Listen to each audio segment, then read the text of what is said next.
Hello guys, how are you all? Welcome back to my channel. So, today we are gonna see, what if Luffy had sun power, and got harem, part 2, subscribe if you enjoyed the video. I do not own this fanfic, and also make sure to check out the author of this fanfic, Primordial Vortex, and support him for writing this awesome fanfic, link is in the description. Let's begin this story. Boy, Luffy. Zoro called out, you said you were a sun man, right? Yeah. Luffy looked confused at the random question from his swordsman. The trio had been sailing for roughly a day, and Nami had already started wanting to pull her hair out. Zoro ate a lot, but Luffy was like a black hole.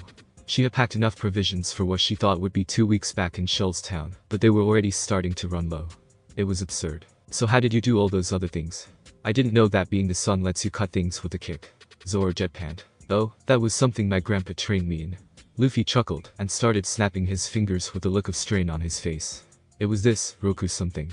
Finally, he snapped one last time with a happy look, right. The Rakishiki.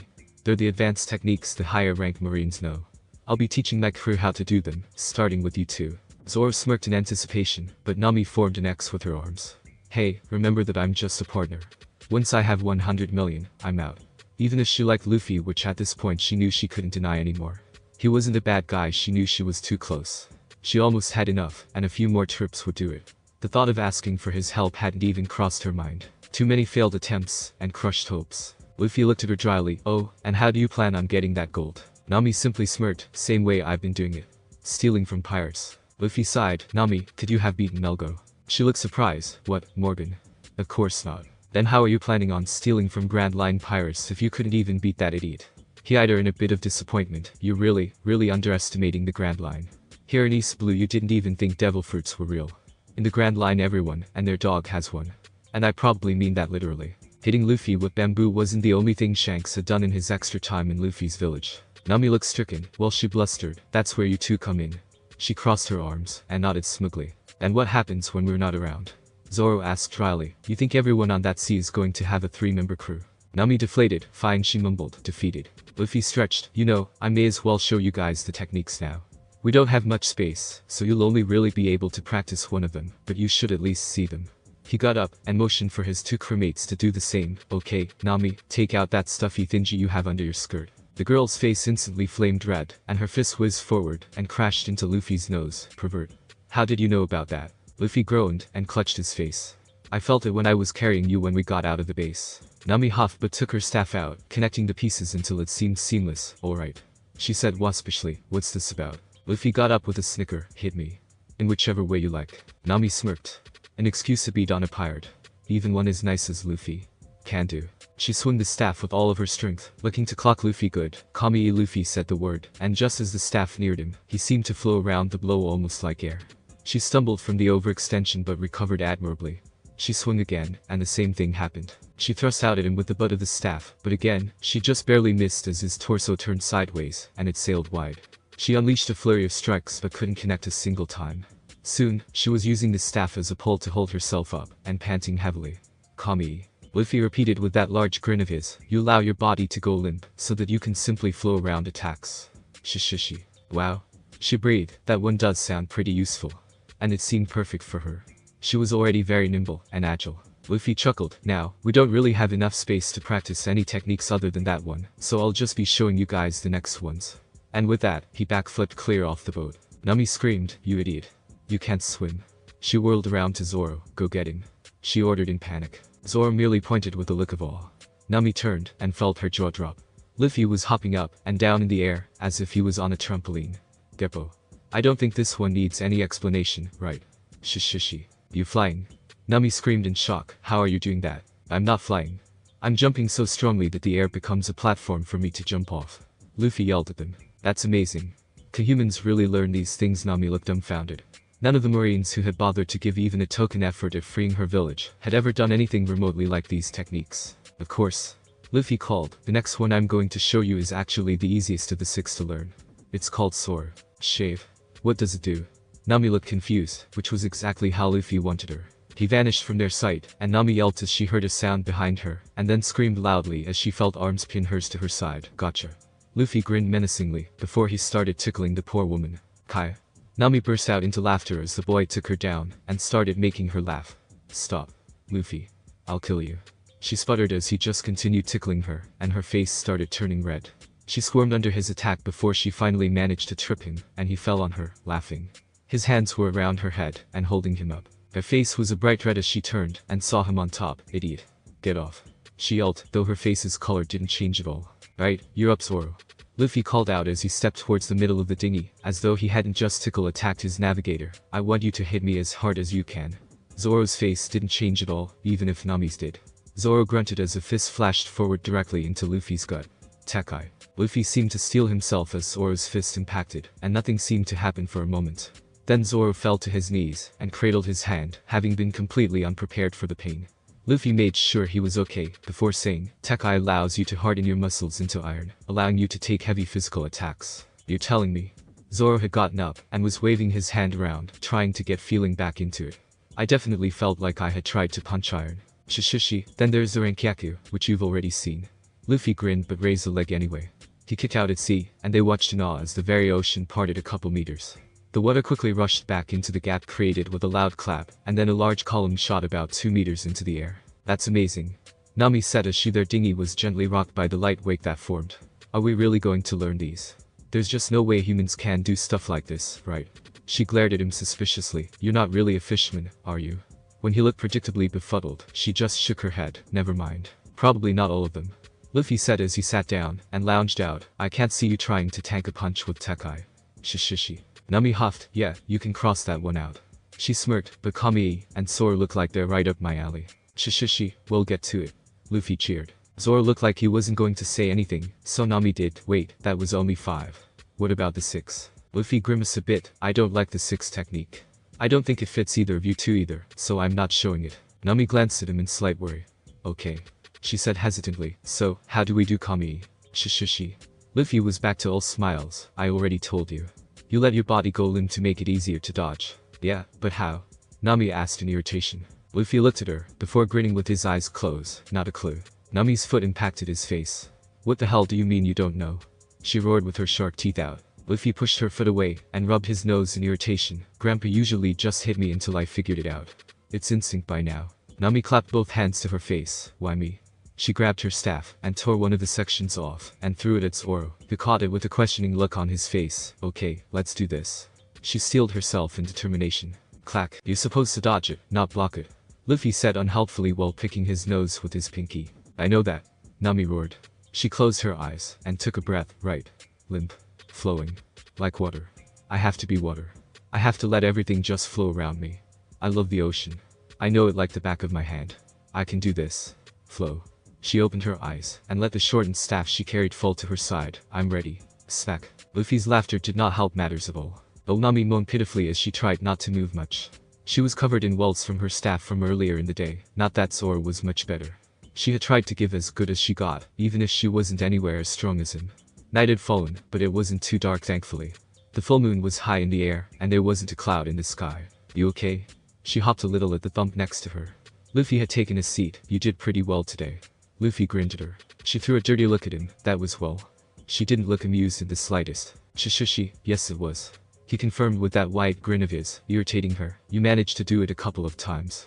I never even came close for about 2 weeks, and every time I did it wrong I got hit by Grandpa. She felt a shiver run down her spine. Well, she said nervously, it couldn't have been that bad. He's your grandpa. He wouldn't hurt you, right? The dead look he gave her made her shiver again. Do try to remember what I told you about him the day we met. Oh? Right. Tiger pits and canyons. You poor thing. She giggled helplessly at his pouting. They sat in companionable silence for a few minutes, with Nami's look darkening by the minute. She just couldn't escape. Every time she felt happy she remembered that he was a pirate. And then she remembered what pirates did to her. Luffy saw her worsening mood and tightened shoulders and decided to intervene. He wrapped his right arm around her and grabbed under her thighs. She stiffened. What the hell are you? Luffy lifted her up and plopped her down between his legs before reaching for her shoulders. Doing. She moaned helplessly as Luffy started to massage her shoulders. Geez Nami, you're so stiff. Your muscles are so tight. Luffy commented as he started kneading her shoulders and back. Despite herself, she felt herself melt and relax as his fingers worked. I'm sure glad Makino-chan showed me how to do this. You were so stressed. Makino-chan. Nami stiffened again momentarily. She was defensive but didn't really know why. Yep. She ran the bar in my town. She helped raise me before I went to live in the mountains and then got taken for training by Gramps. Luffy confirmed, ignorant of her sudden mood swing, though he did wonder why she tensed a bit again. She relaxed, and allowed him to continue working her over with a pleased groan. A few minutes passed, with Nami turning into an increasingly docile puddle of goo, before Luffy spoke up again. Hey Nami. She was in too much rapture to vocalize much more than that. How come you want 100 million Beely? He asked. And just like that, the mood came crashing down. None of your business. She closed up again. Neither moved for a moment, before she felt Luffy's forehead on the back of her neck.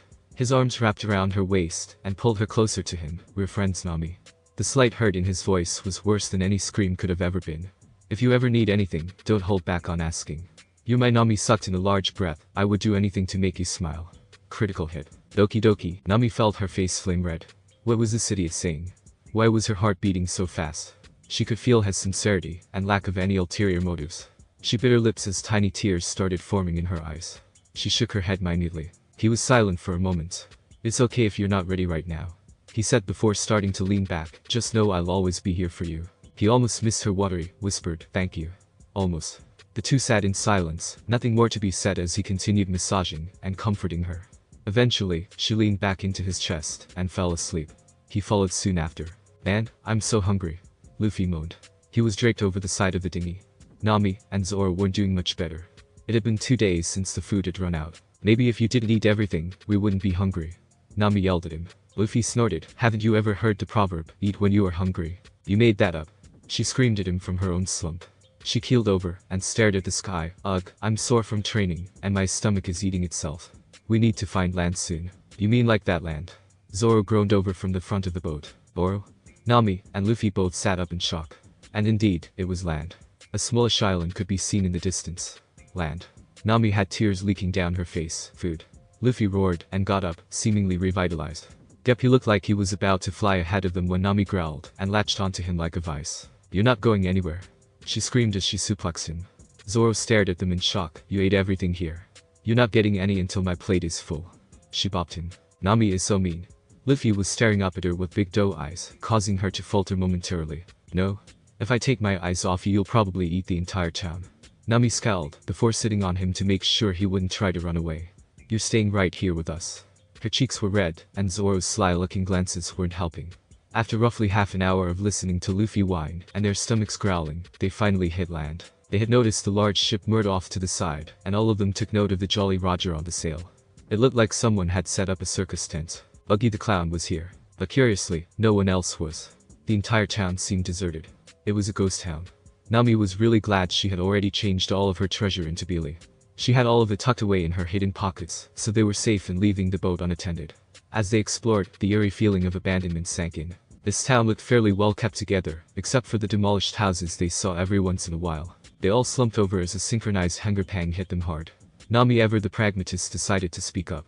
It leaves a bad taste in my mouth, but we don't have any other options. We'll have to break into one of these houses. Her head dipped. Not like there's anyone to miss the food here. Luffy growled. If they're all dead, this boogie is going to regret it. He stomped off, and practically broke the door to one of the houses down. Nami was in full agreement, as was Zoro. As Nami was fixing their food, Luffy was talking to Zoro. Me? I've just been wondering. You did that too, right? Well, you were hunting pirates. Zoro shook his head. I didn't live completely off of bounties. I've always been searching for someone. That's why I left my dojo, but now I can't find my way back. Shishishi, so you're lost. Luffy laughed as Zoro yelled at him. Relax, we have a navigator. He hugged the passing Nami, who just smiled lightly, and placed the food on the table. Everyone's mouth was watering. They dug in with gusto. Sorry, it's not very good, Nami said through bites. I'm not a cook. I know simple things, but it's delicious. Luffy moaned with tears sparkling in his eyes. Best thing I've ever eaten. Nami smirked. Well, don't expect this all the time. I'll charge you next time. She blew raspberry in his direction. Luffy laughed. We'll need a good cook who can fight then. Plus, a musician. It's really important. Priorities, idiot. Zoro roared at him with a scary face. We need more important things than a musician. We're heading to the Grand Line. But pirates love to sing. Luffy looked legitimately confused. Nami shook her head, utterly exasperated at Luffy's Luffiness. But their merriment was cut off by the sound of an explosion. Everyone jumped to their feet. That came from the docks, Nami said blandly as they left the house. Luffy frowned, and his form blurred before vanishing. They waited for a moment before Luffy appears again. Our dinghy was gone, he announced in irritation. Some jerk sank it with a cannonball. Buggy? Nami sighed. Looks like he's as much of a jerk as we thought. What are we going to do? Luffy snorted and pressed his hat firmly onto his head. We're going to walk in, kick his ass, and take his treasure and a ship. They started walking away from the house, and Nami's jaw dropped as she saw the devastation. An entire row of houses had been utterly demolished. She started to sweat. I gathered that. How are we going to go about it though? What's our plan? Plan? Zoro looked at her like she was stupid. You think this guy has a plan? Said guy was picking his nose with his pinky. Nami slapped a palm to her face. Right. What was I thinking? She chuckled. I could pretend to capture you to lure them into a false sense of security. Luffy looked confused. Why the hell would we do that? Me and Zoro are more than enough for these idiots. Pot, meat kettle. You're both black. Nami slumped in defeat. Clearly, she couldn't expect anything other than charge in with these guys. It certainly wasn't her usual modus operandi. But before she could chide them on their overconfidence, a voice rang out. Hey, who are you kids? The speaker was a fairly old man with glasses and a puffy mullet. He had brown leather armor strapped to him over a yellow striped shirt and a fairly poor-looking spear on his back. Eh? Who are you, old guy? Luffy questioned while ignoring the old man's own query. I'm Mayor Boodle. I'm this village's chief. The old man said, trying to look important. I came by to feed Chow Chow. Eh? Who was that? The old man led them over to a stiff, statuesque dog sitting proudly in front of a store saying pet food. Why is he over here like that? Luffy asked. Didn't you all evacuate? We couldn't find anyone here earlier. Boodle's head dipped. My friend used to own this store. Chow Chow was his pet. They opened this store together 10 years ago and loved each other very much. He raised his head. The store is filled with precious memories for the two, and the owner always confided in Chow Chow. He let him guard the store when he was away. Nami suddenly gasped. Oh, this poor thing. He's covered in wounds. Boodles growled. The pirates come here occasionally, trying to take food from the store, likely for their own pets. Chow Chow tries to fight them away. He's actually been surprisingly successful. Luffy smiled and petted the dog. You're a good boy, aren't you? Keep protecting your treasure. Nami couldn't help but smile warmly. Any lingering doubts about Luffy had been vanishing slowly as she interacted with him, and she finally let them go. There just wasn't a malicious bone in this kid's body. She giggled. Plenty of idiot bones though. The quartet left after getting a bark from the dog and started following Boodle as he continued to speak. Unfortunately, my friend and Chow Chow's owner passed away not 3 months ago. He came down with a sickness that claimed his life. Tears sparkled in the old man's eyes. His last orders to Chow Chow were requests to guard the store while he was hospitalized. Nami teared up. That's horrible. Why wouldn't someone come take him away? He's just waiting there for someone who won't come back. Boodle smiled lightly. No. That may be what most of us thought, but not me. He shook his head. Chow Chow is intelligent. He knows his owner won't be coming back. Nami gasped, but Luffy had understood. That store is his treasure. His and his owner's. He wouldn't stop guarding it for as long as he has strength in his body. Nami's head dipped as Boodle nodded. That's right. Those two had a bond like any other. He wouldn't stop guarding their treasure. But their talk was interrupted by a heart-struck cry of canine pain. Chow Chow. They yelled before spinning on a dime and racing back toward the store. The poor dog sounded like it was in agony. They turned the corner, and Nami gasped. She clapped a hand over her mouth. Tears pricked at her horrified eyes. Chow Chow was on the ground covered in claw marks. He was struggling to get to his feet and was barking piteously. The store had been ransacked. Even the pet food sign was lying diagonally, as if it was only held up by a single nail. It gently swayed side to side with creaking sounds emanating. An absolutely massive lion was exiting the store with a carton of food in its mouth. It had green fur with a purple mane, and was almost too tall to get into the door, which probably explained why the building looked so damaged. The man with what looked like fur covering his body was there, waiting for the beast. He looked like he had this weird furry hat that went around his chin with teddy bear ears. His midriff was bare, but his chest and shoulders were covered in that same fur. It was all white. He was heard snidely saying, "You shouldn't have bit me, you damn mutt." He tossed a lit match behind the lion. The store went up in a fiery blaze. The quartet stared in horror as Chow Chow struggled to his feet and started barking in agony at the burning building. The lion and the weird guys started walking away, taking no note of Luffy or any of the others. Luffy appeared in front of them with that look in his eyes. "Hey, who the hell are you?" The guy with the weird hat asked. "Appearing in my way was a grave mistake. I'm the beast tamer of the Boogie Pirates.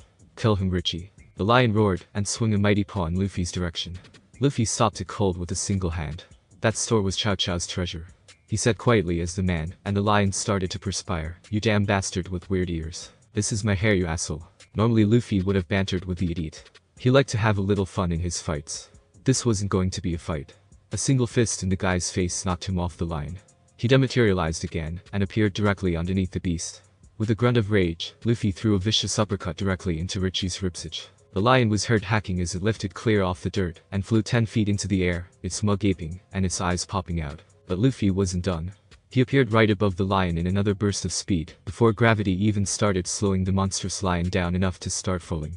With another scream, he flipped forward, and dropped a devastating heel into the lion's nose. Its path reversed, the beast hurtled toward the floor hard enough to bury itself into a crater, its rear sticking straight up into the air before it slumped as much as its position allowed. Urchi. Moji screamed in shock, clutching his aching face. What are you? He hissed in fear. Wait. I'll give you anything you want. The man trembled. I am sorry. Luffy stalked forward, more of a predator than the lion had any hope of being. I don't need your apologies. It won't bring back Chow Chow's treasure. All of the man's pleading and begging was hopeless as Luffy reared a fist back and shot it forward like a cannonball. The impact was so hard even the dog winced. Moji felt at least half of his teeth breaking for one agonizing second, before he completely lost consciousness as he flew backward. He hit the bottom of a house at the end of the street, which started to crumble on top of him, completely burying the man under rubble. You're going overboard again, Nami mumbled with a hand over her face. Boodle could only stare in awe at the sight. But Luffy hadn't heard her or even seen the result of his punch, because he had raced into the burning building, much to the growing shock of the watching four. He broke out, not looking even slightly singed or even smoldering. He walked sadly over to Chow Chow, and placed a single box of food in front of the dog. Sorry Chow Chow. This was all I could save for you. Everything else is gone, if you can believe it. Chow Chow barked weakly, before taking it into his mouth, and starting to hobble away from them. Yeah, you are strong too. He smiled at the shrinking image of the dog. Nami had watched in growing admiration of Luffy's actions. The beating of the lion, and the idiot with the weird hair hadn't done much. His strength awed her, but it only made her wish she had been strong enough to do that herself. No, it was the act of jumping into that inferno for a dog he didn't even know that truly spoke to her. Why couldn't Luffy be the shining example of a pirate? Why couldn't they all be more like him? Budo was heard growling. I'm done with this. He shouted in rage. I can't stand it anymore. He started to shake. Over 40 years ago, I was forced to abandon my village when pirates came and destroyed it. We were forced to watch as our homes and lives burned. But we persevered. We rebuilt, and Orange Town has only grown since then. What right do these blasted pirates have to come and ruin all of our work? All of our dreams? Don't call them pirates. Luffy said dangerously. The three watching even shivered from the amount of ice in his town. These aren't pirates. These are scumbags. They're cowards and weaklings who aren't brave enough to do anything for themselves. They can only feel good about hurting others. Nami shook her head. Sadly, that's what most pirates are like. Luffy, irredeemable scum. He cracked his knuckles. Well, they're about to get a taste of their own medicine. Nami jumped as he called out to her. And Zoro, we're going to go make sure this clown eats his own teeth. They nodded in resolution but were stopped by the mayor. I'm going to. He screamed. You children and Chow Chow are all fighting. I have to fight too. There are some things a man has to fight for, right kid? You're right. Luffy said, causing his crew's eyes to bug out, but sometimes, it's better to rely on friends. You're all Chow Chow has right now. If you die as well, he'll be alone. The mayor deflated helplessly, the fire he had managed to build extinguished, determination needed strength behind it. We'll take care of things, old guy. You just make sure you and Chow Chow survive. He turned and walked away, Nami and Zoro following. She looked at him strangely, biting her lip. Luffy, what does pirate mean to you? Zoro perked up as well in his own interest. Luffy smirked. A pirate isn't someone who goes on raids or sails or who likes gold. He isn't someone who lords it over others and hurts people. They're weaklings. He stopped and turned to her. A pirate is someone who is willing to put his life and everything he is on the line for his dreams and his friends. A pirate is someone who wants freedom more than anything. When he turned around and stepped away with Zoro, she didn't follow for a moment. She stood stock still, his words ringing like a bell in her ears. Her head dipped as tears pricked up in her eyes. Maybe I'm the idiot, she whispered. When she looked up, she had a steely look of determination on her face. She wiped the tears away and ran after them, all doubt in her mind gone. The raucous noise coming from the large building could only have been caused by the boogie pirates. Nami growled, look at them, partying while they're destroying lives. They don't even care, and they're dancing on the ruins of the town. She turned to Luffy, all of the treasure is mine. I'll be robbing them blind. Leave a little. This town will need some money to rebuild. Luffy said. Nami almost rejected him but stopped to think. That would make her no better than these pirates, if she was denying them the money needed to get back on their feet. She sighed, gotcha. I won't take all of it. I'll see you when you're done. He looked at her with that damnable grin of his. Oh no, you're fighting too. Nami Bolt, you have to get the practice in, and it is better you do it now against these guys than later in our journey against guys who could give me or Zoro trouble. Wah but, Nami stammered. She wasn't ready for this. He had only started teaching her Kami a few days ago. I'm not a strong fighter though. I was just a thief a few days ago. She yelped in fear. Relax. I won't let you get hurt. He gave her a quick one-armed hug. I promise. Besides, you're really good with that staff. You could probably give Ace a run for his money, and he was better than me at it. That was a slight exaggeration. Luffy didn't know how good Ace had gotten, but despite her skill which definitely matched Ace's skill, her strength was low. Still, it did the job in raising her confidence as it got a momentary smile from the girl. It didn't last too long, as her look turned confused. Ace? She asked cluelessly, and I didn't know you could use a staff. Shishishi, I don't anymore. And they were never staff. He chuckled, we used old pipes, and bamboo sticks back home. We were bad boys. She laughed, mind off the oncoming battle for a brief moment. Ace is my older brother. He set out 3 years ago. I haven't used one since. No one else in Goa could really use one well. Zoro twitched. Luffy, what is your brother's last name? Eh? His name is Portas de Ace. Luffy grinned widely. Zoro slowly keeled over. Eh? Zoro. What happened? He started shaking the swordsman frantically while Nami looked on in bemusement. Zoro stood and yelled at him with shark teeth in full view. Portas de Ace, Whitebeard, 2nd Division Commander. That fucking Ace. The name finally clicked in Nami's head, and her jaw started dropping. Yep. Shishishi. Both of his crewmates stared at him with their jaws on the floor and wide eyes. Firefist Ace is an older brother. The fist is a grandfather. Who the hell is this guy?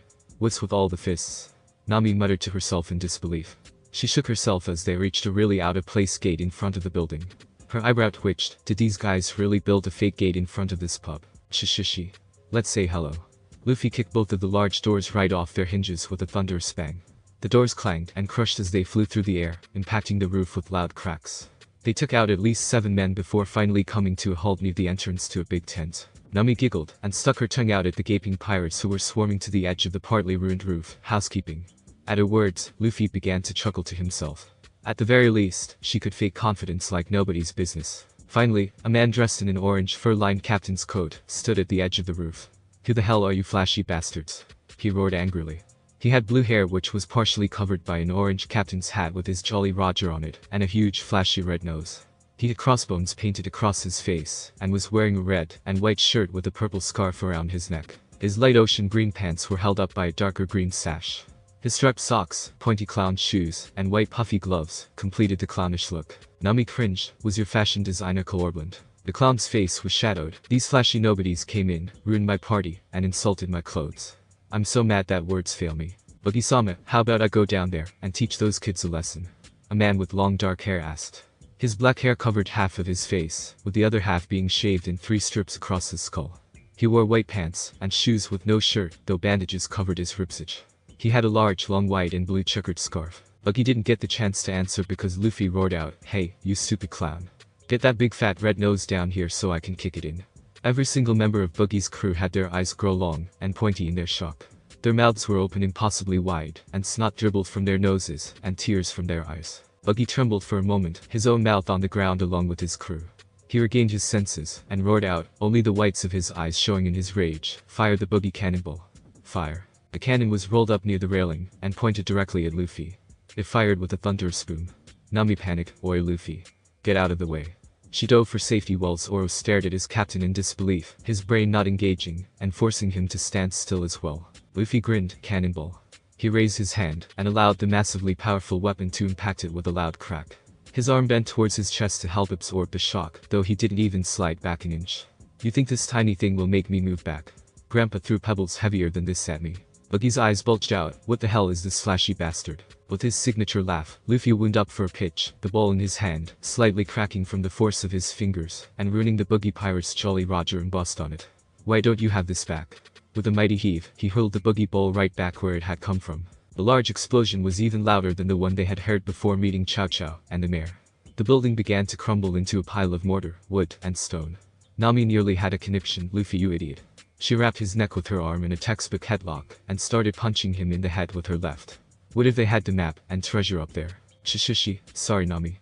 Luffy was entirely unconcerned with the dainty knuckles impacting his head. Zoro smirked, you know, I'm just going to stop assuming you can't do things. That way I'll never be surprised when you pull it off. Luffy's snickering turned into outright laughter as he effortlessly freed himself. Nami, you're up first. Unless I took them all out with that, but I doubt it. Nami gulped, you sure I have to fight? She grinned slyly, and slinked over to the Sun Man. She draped herself over his shoulders, making sure to press her breasts to his back. She let her hot breath drift across his ear as she spoke, and was pleased when the slightest tinge of pink barely visible, really showed under his scar. She whispered in his ear, you know, if you let me just go rob them, I'll make you some delicious food. Again. Luffy stiffened, before raising a trembling fist, you're evil Nami. He whined with tears streaming down from his eyes. The meat while he twitched, half to he looked like the words were causing him physical pain. Forgive me. Nami's jaw dropped. Luffy fell to the ground in horror at what he'd said. He looked like he wanted a teddy and a binky. These guys should be perfect for getting your feet wet. He choked out. Nami once again reevaluated her captain. She pouted. I was sure that would work. She bent over and smacked him. Get up, you idiot. She rolled her eyes when he started sucking his thumb. I'll make you your food. Just don't expect to get any of the treasure.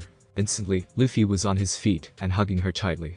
He even lifted her off the floor, making her squeak, red-faced. You're the best, Nami. Wait a minute. I'm supposed to be the cute manipulative one here.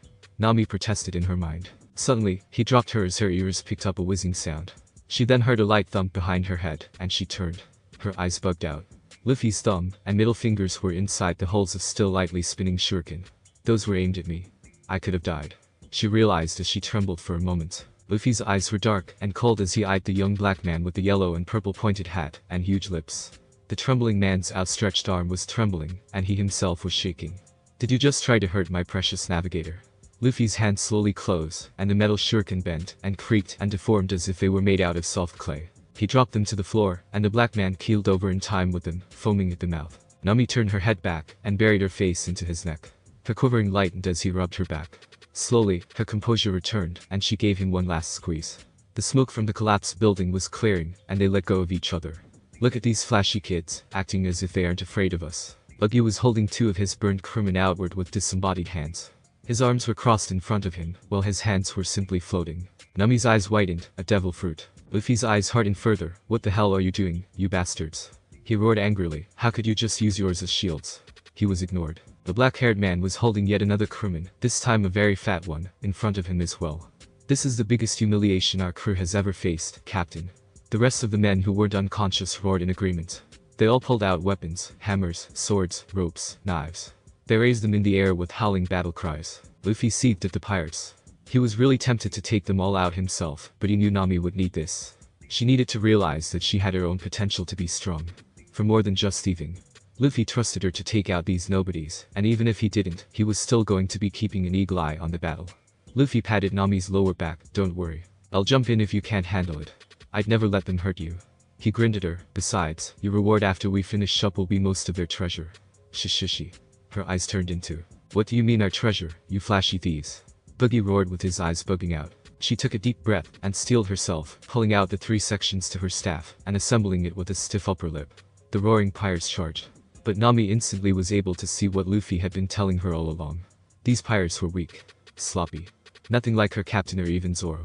The doubt that had been clouding her mind vanished, and she smirked confidently. The first one to reach her swung at her head with a pretty large morning star. She merely bent her knees slightly, and the heavy spiked ball washed over her head harmlessly, throwing him off balance.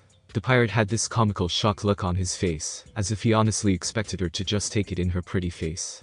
Said pretty face flashed with irritation. Her staff whistled through the air and impacted right in the middle of his face. Teeth flew in bloody spittle, and the sound of cartilage breaking rang through the air as he collapsed like a marionette with its strings cut. The next pirate didn't even get a chance to swing his warhammer at her.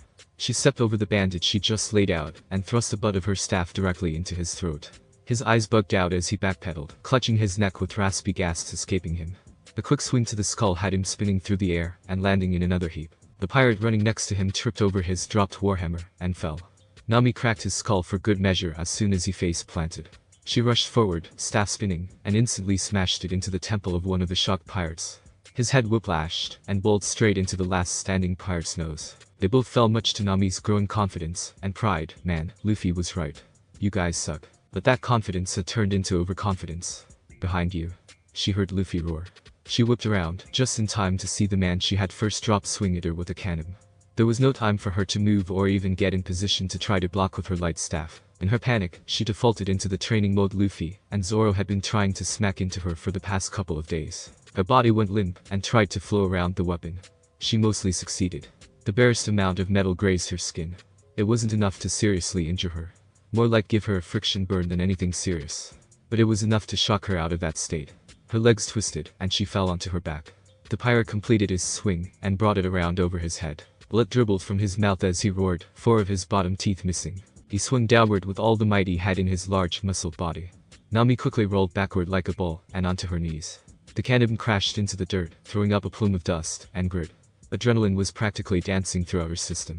With a battle cry of her own, she flashed forward. He tried to lift his weapon, but he'd gotten it stuck in the ground with his last attack. Nami was in front of him to his right, her left. Her staff swung upwards, crashing into his chin like the huff of a bucking bronco. What teeth remained in his mouth clacked together, some of them even cracking and shattering. His body lifted clean off of the ground, pushed by the weapon in the girl's hands. But Nami wasn't done. She was angry that she'd been caught off guard by such a weakling. It was no wonder she could barely help her village. It was no wonder she'd needed 8 years to scrounge up 84 million. Growling angrily, she stepped forward with her right leg and changed the direction of her staff's momentum. Muscles straining as she followed through, she slammed the man downward and crushed him against the dirt, falling to her hands and knees in exhaustion as she did so, dripping in sweat. She put too much into that. You damn bitch. I'll avenge the pain you've caused my crew. She heard a roar above her. She strained to look, eyes widening in terror as she beheld the dark-haired man crashing down towards her with a sword aiming to kill. She tried to move but winced in pain as her muscles screamed. She closed her eyes, forgetting about her 2 friends, and screamed in her mind, apologizing to her sister for failing. Cling. She trembled for a moment before opening her eyes and smiling in relief. Zoro was in front of her, casually holding the blade away from her with one of his own. Oi. Don't you think that's a little much for our little lady? A tick mark appeared over her right eye. She just beat those pirates, and he calls her a little lady. And who's our? Shishishi. She eked surely as arms slipped under her legs and around her back. You did awesomely, Nami. You're even better than I thought you were. I don't know what you were so worried about. Luffy smiled brightly at her. I told you that you could handle it. You just have to believe in yourself. She smiled demurely. Thank you, Luffy. She snuggled into his neck tiredly, not really caring that she was getting him wet with her sweat. He clearly didn't mind. The black-haired man jumped back. You're Urano's Zoro. They all finally took the time to notice that the weirdo was riding a unicycle. He smirked broadly. My name is Kabaji, Chief of Staff of the Buggy Pirates. As another swordsman, I look forward to taking your head. He sprang forward, racing towards Zoro on his unicycle. Acrobat technique. Old man's flame. Zoro looked shocked, and unfortunately got a few embers on his shirt, which started burning. The rest of the flame was thankfully dodged, and it splattered and burned on the dirt. Kabaji's shoe flashed, its pointed toe impacting directly into Zoro's ribcage. Nami, who was still in Luffy's arms, though she was standing again, gasped. He has a devil fruit too. Luffy sniffed. No. He said. Nami turned to him questioningly. That idiot put oil in his mouth and had a lighter under his scarf. He did it when he moved the scarf out of the way. She looked surprised. How did you know that? I can smell it. He wrinkled his nose. He reeks of that stuff we use to keep the street lamps lit. What a moron. She exclaimed. One wrong move, and he'd light himself on fire. Zoro had gotten back to his feet, glaring at the man. What the hell was that? You kicked me. Have you no honor as a swordsman? He growled slowly. Kabaji laughed darkly. Honor? What kind of a fool needs that? All I need is victory. Acrobat technique. Murder case in the hot spring steam. He started spinning and hopping like an idiot, kicking up a dust cloud. Zoro's eyes twitched. Suddenly, a blade shot out of the cloud which Zoro blocked with his left blade. Then came the shoe again, punting Zoro directly in the same area that he'd hit last time. Zoro had enough. He dropped his right blade point first into the ground and clenched his fist. Kabaji didn't know what hit him. He fell to the floor dazed, front teeth knocked out, and his nose flattened. Zoro's eyes looked dark under his bandana. You bring shame to swordsmen everywhere, you cowardly weakling.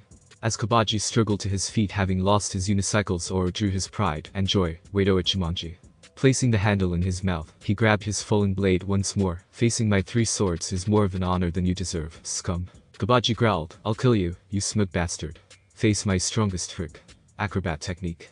Theater of 100 Kamika GRGH. Zoro hadn't even given him the chance to finish the technique's name. The horrified Kaba-chan came from the red-nosed captain himself. Kabaji's shoulder, side, and the arm opposite to the shoulder wound opened up in geysers of blood. Zoro appeared behind the falling man who was rapidly losing consciousness. The last thing he heard were Zoro's words, Onigiri. I'm tired of being the opponent of someone so unskilled. Go join a circus, you flippy idiot. Shishishi, nice job, Zoro. Luffy held his hand up for a high five, as did Nami. Zoro obliged him, though he did so with a snort. That wasn't even worth my time. What a coward. You flashy bastard thieves. Boogie's face was shadowed. How dare you do this to my crew? I'll kill you. Luffy snorted. We're not thieves. I beg to differ. Nami raised her hand up with a smile, and her tongue wagging. We're pirates, you big ugly red nose. Luffy finished as he stepped away from Nami and started walking towards Buggy. Buggy's rage instantly ignited again. Don't talk about my nose, bastards. The man growled. What is your goal? Why are you here? Nami smirked. We're here for your treasure and your map, scumbag. So hand it over, red nose. Buggy's teeth ground before he started laughing uproariously. The Grand Line isn't a place for you no-name rookies. What are you planning on doing there? Sightseeing. Don't make me laugh. I'm going to become the Pirate King. Luffy said confidently. Buggy's eyes bugged out, and his head tilted to the left. He had this big stupefied open grin on his face, and white eyes. He twitched, before coming to his senses, and screaming at Luffy, "You flashy idiot. You, the Pirate King. Then I'm going to be God. The person who will acquire all the world's treasures is me." Shishishi, like I'd listened to a lecture from an ugly red nose. Let's just start your ass kicking. Luffy chuckled as he got into his fighting stance. Buggy ground his teeth some more. Watch your mouth, you stupid brat. He took out a bunch of knives from somewhere. Seeing that straw hat of yours, it's reminding me of that flashy red-haired bastard. Oro? Luffy's head tilted this time. How the hell does a loser like you know Shanks? Ho? Buggy raised an eyebrow in interest. You look like you're considerably interested. I know him, but why would you want to know? Where is he now? Luffy even stood straight, entirely unconcerned about Buggy, much to his crew's surprise. Where? Well, if I know, I know. But then again, he took his chin in his hand, with this strange, smug look on his face. If I don't know, then maybe I don't know anything at all. Luffy just stared at him dully. What are you, an idiot? He smirked at Nami's scream of "That's real rich coming from you." From behind him. Buggy screamed, "What do you mean, idiot, you uncivilized buffoon?" He got into his own battle stance, knives between each of his fingers. I'm saying that I'm not a nice guy. I don't have anything to say to you, even if it's your dying wish. He stomped his feet, getting knives to pop out from under the toes. Even if I tell you, you'll be too busy being dead to hear it.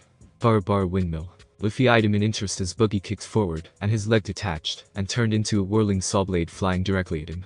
Luffy laughed, and jumped up into the air with a large grin. Buggy cackled in response as dozens of blades surrounded the straw hat-wearing boy from above and below. What kind of idiot jumps up into the air?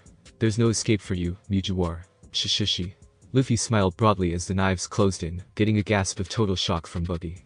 He could only remember one man to laugh at death. Those thoughts slipped from his mind as Luffy threw his right leg out in a kick. Buggy's eyes popped right out of his head as a shockwave seemingly appeared around the boy's foot before he was propelled to the left, completely dodging every single blade. So he wasn't laughing at his death, he just knew he'd be able to escape. Buggy thought silently to himself. It was a bit of a relief to see that. It doesn't matter if you can dodge, all I have to do is bar emergency escape. His smug tone turned into one of sheer panic, as a massive lance of energy started cleaving the ground in front of him. Buggy's body split lengthwise, allowing the blade of wind to pass him harmlessly. Buggy combined his halves once more as Luffy landed. He mumbled to himself, how does a no-name brat like him know Rankyaku? Oh yes, Buggy knew that attack. He'd certainly faced it plenty of times on the Oro Jackson. Off to the side, Nami and Zoro were watching in interest. You know, it's one thing to see Luffy doing his stuff, but it's another to see him fighting another devil fruit user. She commented, I'd probably think I was having a bad dream if I hadn't met Luffy before. Zoro merely smirked in irritation, his eyes closed. My swords would be completely useless against that guy. I guess this stupid-looking clown really is an anti-swordsman. A vein twitched on his forehead. That's a blow to my pride. Luffy raised an eyebrow. Hadn't expected you to know what that was, Red Nose. He grinned lightly. You know, I think I am remembering you now. You're the same Buggy who sailed with Shanks when he was a cabin boy, ain't Cha. He told me a story or two. You sure ain't what I was expecting. Buggy snorted like a bull. That damn red hair. You met him, huh? I knew that ugly hat looked familiar. And what the hell is that supposed to mean? Luffy's eyes shrank to pinpricks, and he glared at the clown. What did you say about my hat? He took a step forward, and Buggy jumped when a tiny crack formed under his feet. Don't you dare insult this hat. It's my treasure. I'll pound you if you do it again, Red Nose. He growled at his enemy, and I expected you to be a big shot, seeing as you served on the same ship he did. I never expected you to be an actual clown getting his rocks off on tormenting innocent people. Buggy started to roar with laughter. Treasure, that ratty old thing. Don't make me laugh, you flashy idiot. He raised a hand, and started rubbing two fingers together with his thumb. Treasure is gold and silver. That stupid hat can't ever be won. I couldn't even buy a single drink with that thing. He grinned victoriously as his deception had gone unnoticed. When he had separated earlier, he had surreptitiously sent two of his fingers sneaking behind his opponent. Each digit had a blade sticking out. With a mental command, the two appendages rose, and rocketed towards the back of his opponent's head. And you should really watch your mouth when talking to your betters, brat. Luffy, watch out. Nami screamed, momentarily forgetting that a captain could just let the attack pass through him. Luffy threw himself to the side immediately upon hearing her voice to avoid the projectile. Luffy fell down, a horrendous ripping sound ringing inside his head. His face was shadowed and angry as he took his hat off his head and gazed at it. There was a small rip in the straw. How dare you? Luffy stood, clutching his hat angrily. How dare you mess up this hat? His eyes were pools of shadows, and his teeth were grinding with his mouth open in a furious grimace. Buggy started to chortle. You look so angry, you shitty brat. If that hat is so precious to you, maybe you should protect it better. Bar Festival. Buggy segmented, and dozens of knives started to slip from his parts, each having a blade stick out in some fashion. Nami turned green as she realized what that meant. Buggy's fruit made him immune to blades to the point he could literally hide them in his body, as long as they could fit inside of him. He could potentially literally turn himself into a human pincushion. Buggy's body parts started whirling around in a dervish around Luffy, speeding to and fro in an attempt to pierce the much younger man. Luffy was calm, and began swing, displaying a mastery of Kami that left Nami envious. Buggy saw that, and began to growl, so, you know that move too. Pretty flashy for a rookie, but it won't help you. His disembodied voice rang round Luffy, you might as well just stand still, and let me hit you, brat. You can't flashily dodge forever. This is pretty easy, actually. Luffy deadpanned, before smirking as one of his own hands flashed out, and grabbed onto a leg as it passed by. Immediately he squeezed until Buggy started to howl. After a second of dodging more increasingly frantic limbs, he let go, stopped flying around like an idiot already. I still have to squish that tomato on your face. Shishi. Buggy saw red, and decided to hit Luffy where it would hurt. I won't kill you. Oh no, by the time I'm done with you, you'll wish I merely killed you. He slipped his captain's coat off of his torso chunk, and slipped his upper arms into the sleeves. Both of his calf chunks stabbed into the bottom of the coat, and together, the four limbs sped forward, and opened the coat wide. Then, they reversed direction, and sped upward, creating a gust of wind that swept Luffy's precious hat right off his head. Crap. Luffy jumped into the sky, stretching out to reach for it. Just as his fingers were about to reach it, Buggy's fist sped by, and impaled the hat on 3 daggers. I told you to protect that shitty hat better, straw hat. Buggy roared with laughter, as he reformed near it. He threw the hat away from him just as Luffy landed, his eyes shadowed, and his arms shaking from how hard he was clenching his fists.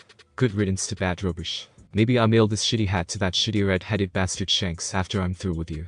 He then spat on it. Instantly, the atmosphere became oppressive as Luffy's whole right arm turned golden. Small tongues and arcs of plasma were springing off his arm and dispersing into the air.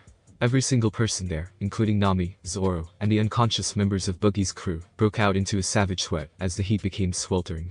Light smoke started wafting off the pieces of broken wood strewn all over the place, as moisture inside them started evaporating. Engen. Luffy's voice roared, and Buggy the Clown made the best decision of his life.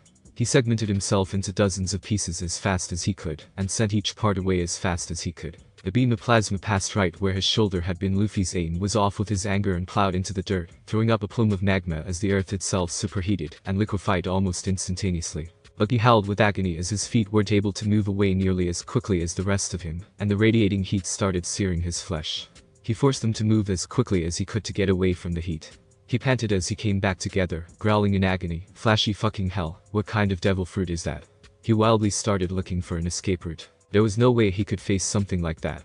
He didn't know if it was a Paramecia or Loja, but either way he was just straight up dead if he got hit. Even if he just got hit in the arm or leg, he'd still be crippled for life. Luffy visibly restrained himself, and reeled his powers in. The second his arm returned to flesh, the heat started to vanish. Shanks' grin grew to the whitest Luffy had ever seen it. Ho. You're going to be bigger than all of us, huh? Well then, Luffy stared at the ground, trembling, and trying not to cry. Shanks' eyes were shadowed by his straw hat up until he removed it with his remaining arm. I'll leave this precious hat of mine to you. Luffy looked apoplectic as he took a stomp forward. The ground roiled and cracked under his feet. Buggy felt an increasingly large amount of panic with each step forward from his nemesis, and he started to backpedal rapidly. Wait a minute, straw hat. He waved his hand side to side in front of him in a warning gesture. We can talk about this, right? Off to the side, Nami snorted in disgust, typical pirate. They act all big until they realize they bit off more than they can chew, and then they start begging and pleading. Luffy took one last stomp and vanished, the earth under his foot practically pancake flipping as he vanished. Talk to this. Buggy didn't even have time to react before the hardest punch he had taken in over 2 decades buried itself into his ribsage. Blood and spittle flew from his mouth as he felt his bones crack and splinter. He couldn't even get a pain grimace out before another first flattened his nose and indented his face. Don't ever touch our hat again, Luffy said quietly, dangerously. Buggy writhed on the dirt in obvious agony, before Luffy leaned down and grabbed him by the scruff of his furry lapels. I don't ever want to hear his name leave your mouth again either, you ugly red nose. Buggy growled as his fear was momentarily forgotten in favor of his own damn pride, and the fact that Luffy was practically slamming his fist down on his triggers. He really should have just kept his mouth shut. I don't know what relationship you had with him, but I can speak of him the way I wish. Stay down. Luffy roared, and he slammed Buggy bodily into the dirt. The clown's legs kicked up into the air from the impact, even as a crater appeared under him. Luffy got up and wandered over to his hat. Great, your stupid spit dried on my hat. He wrinkled his nose in disgust as he tried to scrape some of the grime off it. The newly conscious Boogie pirates were laying very, very still, desperate not to attract any attention. Captain Boogie is losing, they gasped as quietly as they could as they watched on. Nami smiled, thinking the fight was over. Luffy, he's so strong. She looked odd, he hadn't even been using his powers until Boogie pissed him off, and then it was right back to fists. Zoro smirked beside her. She shook herself, and stretched like a cat, letting out a pleased moan as her back popped. Well, I'm off to do what I do best. Ho, what would that be? Zoro asked with his arms crossed, not turning to look at her. She smirked, robbing scumbag pirates blind. And with that, she walked away, scouting for any storehouses that the Boogie pirates could have stored their treasure in. She didn't notice Boogie struggling to his feet. Boogie finally got up, rasping slightly, and clutching his side. Throughout my entire life he panted, including today, there isn't even a single person who has ever made me as mad as that red-haired bastard. He took a tremendous amount of treasure from me. I'll never forgive him. They're fighting again. Sounds of laughing pirates rang through the air. North Pole. Younger Boogie was grasping the shirt of a younger, scar-less red-haired Shanks. Boogie still had his gigantic red nose. Shanks was as mad as the blue-haired boy, gripping Boogie's lapels tightly. South Pole. There you go again. Boogie howled in his face. Shanks spat back, bringing Boogie closer. I'll say it as many times as I have to, because I'm right. You have a lot of guts. The two sprang together, punching and kicking wildly at each other. I'll beat the crap out of you. Shanks roared back. That was until a much larger man got in between them and knocked them straight to the floor with twin punches. Idiots. Stop this now. I don't see why any of this matters to either of you, but if it's that important, go to both places and find out for yourselves. He was wearing a dark purple shirt and round glasses. His blonde hair was slicked back, and he had this strange striped beard. Boogie and Shanks only glared at one another. Suddenly, the call came down from the crow's nest, a ship coming in hot. Boogie grinned and got his knives out. Shanks grinned, getting excited. Hot, Boogie. Of course.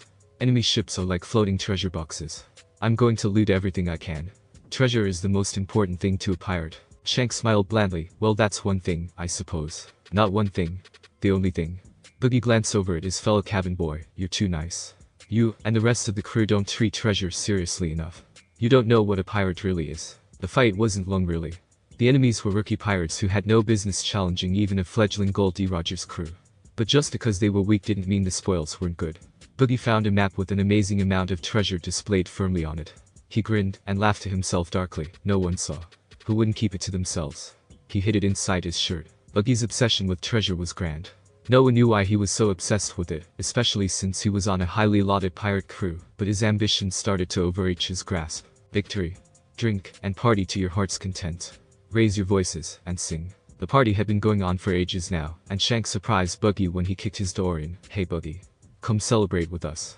We found a weird treasure too. Boogie instantly panicked. Treasure? What treasure? I didn't do anything. Nothing at all. Shanks had a big question mark over his head. The hell are you on about? Later, the two were relaxing on deck and having a drink as comrades. We'll be off this ship one day. Boogie said with a large grin. Of course we will. Shanks chuckled. One day I'll have my own ship and go see the world. As a pirate, of course. Talking nonsense as usual, huh? Boogie cackled, drawing Shanks' ire. You're a skilled fighter. I'll accept those skills. Too bad about your crazy way of thinking. I'd take you on as a follower otherwise. Shanks snorted before knocking back some more sake.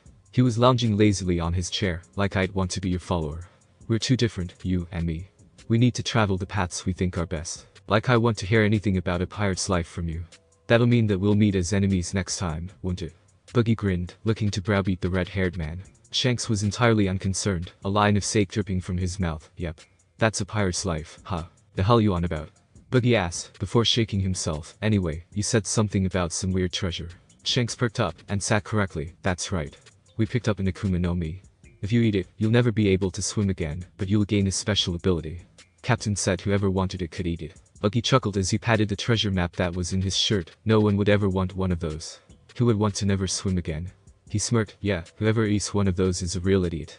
If there was a treasure at the bottom of the sea, no one could ever grab it if they ate one of those stupid fruits. But that odd fruit. Shanks continued, heedless of his friend's plotting. Somehow those weird things sell for 100 million. To start. Boogie spat out all of his sake. There's no way that's true. Boogie screamed with his eyes popping out. 100 million. That's insane. That's as much as 10 Class A treasure boxes. The treasure goddess must be smiling down on me. Boogie quickly worked on a master plan to acquire the fruit.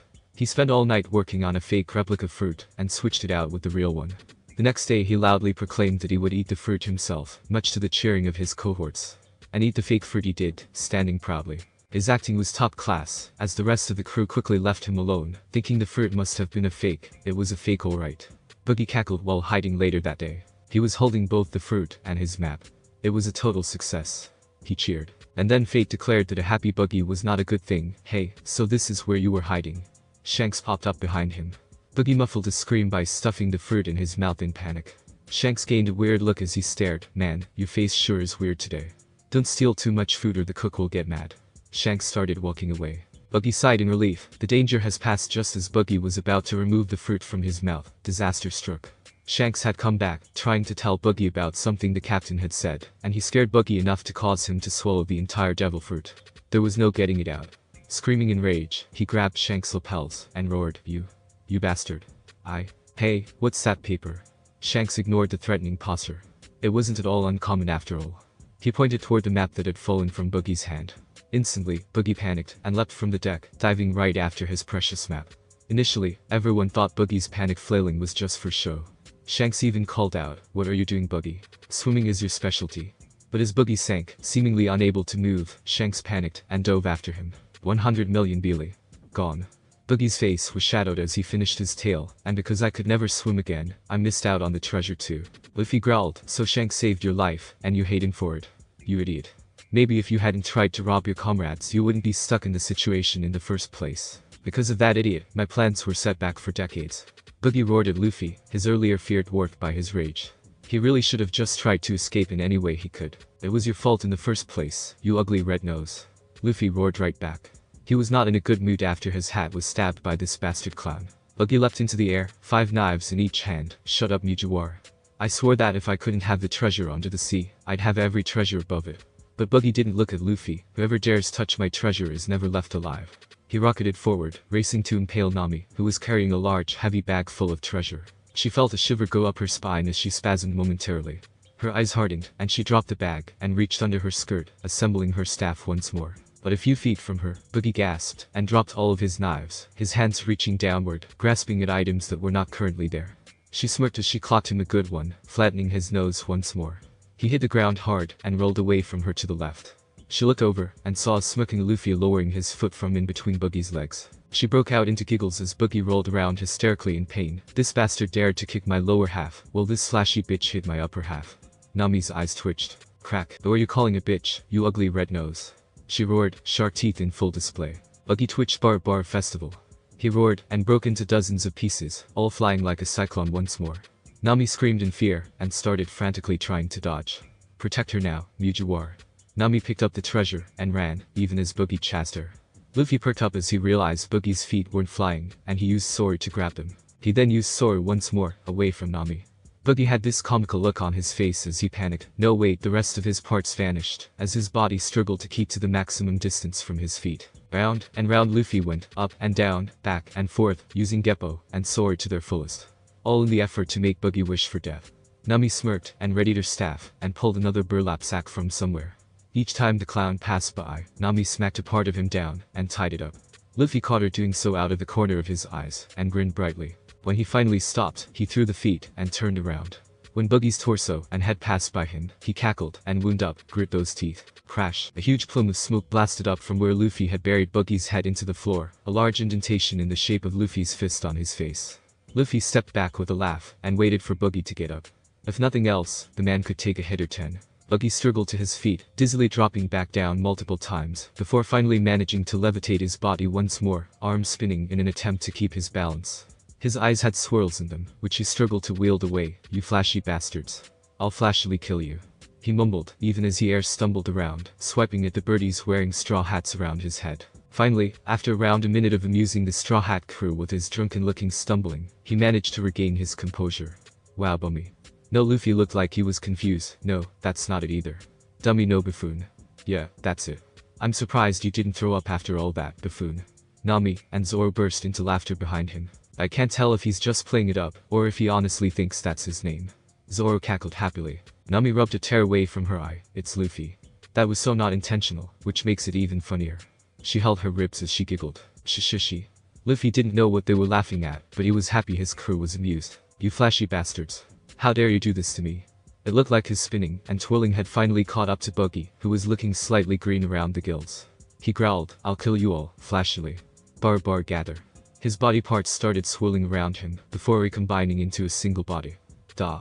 Buggy had a comical look of shock on his face. His mouth was practically bigger than his head, his eyes were white, and he had snot dripping from his nose. His hands were sticking directly out of his torso with no arms to speak of, and his legs consisted of only feet and ankles. He had lost his entire lower body, and much of his stomach. Luffy, Nami, and Zoro practically collapsed in laughter. "Oh, you wouldn't happen to be looking for these, were you?" She had the smuggest cat that got the canary look in history on her face. Zoro was beside her, his foot on a wiggling bag of body parts, making sure none of it would escape. "My parts." Buggy yelped in terror, realizing that there was now no possible way for him to escape. Even if he tried, he would be stopped by the distance limit to his other parts. Why the hell did I not just run when this flashy bastard revealed his powers? He screamed in his own head. "Looks like you're half the man you used to be." Luffy howled in laughter. Nami did actually collapse then, using the giant bag of treasure behind her as a lumpy bean chair. "I'd say that's a little less than half, Luffy." Zoro was slightly bent over while clutching his gut. His foot was still on the frantically wiggling bag of body parts, making sure none of it would escape. "No, no more." Nami giggled, legs in the air joyfully as she tried to calm herself. "Shishishi, well buffoon, that set Nami off again. I'd say it was nice meeting you, but that'd be lying. I'll make sure to tell Shanks what a clown you are when I see him." He waved cheerfully with his eyes closed before windmilling his arms a few times. "Bye-bye." His fist cracked into Buggy's face, breaking teeth and squishing his nose one final time. The clown's humiliation was complete. Buggy went rocketing off into the distance, becoming a tiny pinprick in the horizon, and disappearing as a twinkle.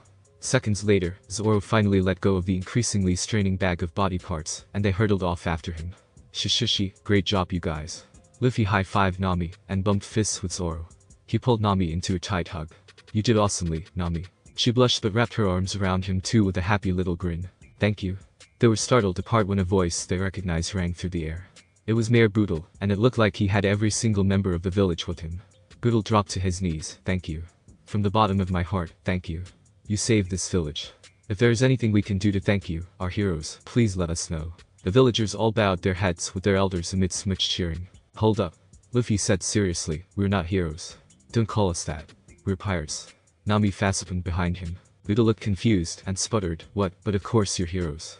You saved us." Luffy looked serious. "I love heroes, don't get me wrong, but I don't want to be one." "Do you even know what a hero is?" The townsfolk looked incredibly confused. "Say you have a chunk of meat. Pirates would have a banquet and eat it. A hero would share that meat with everyone.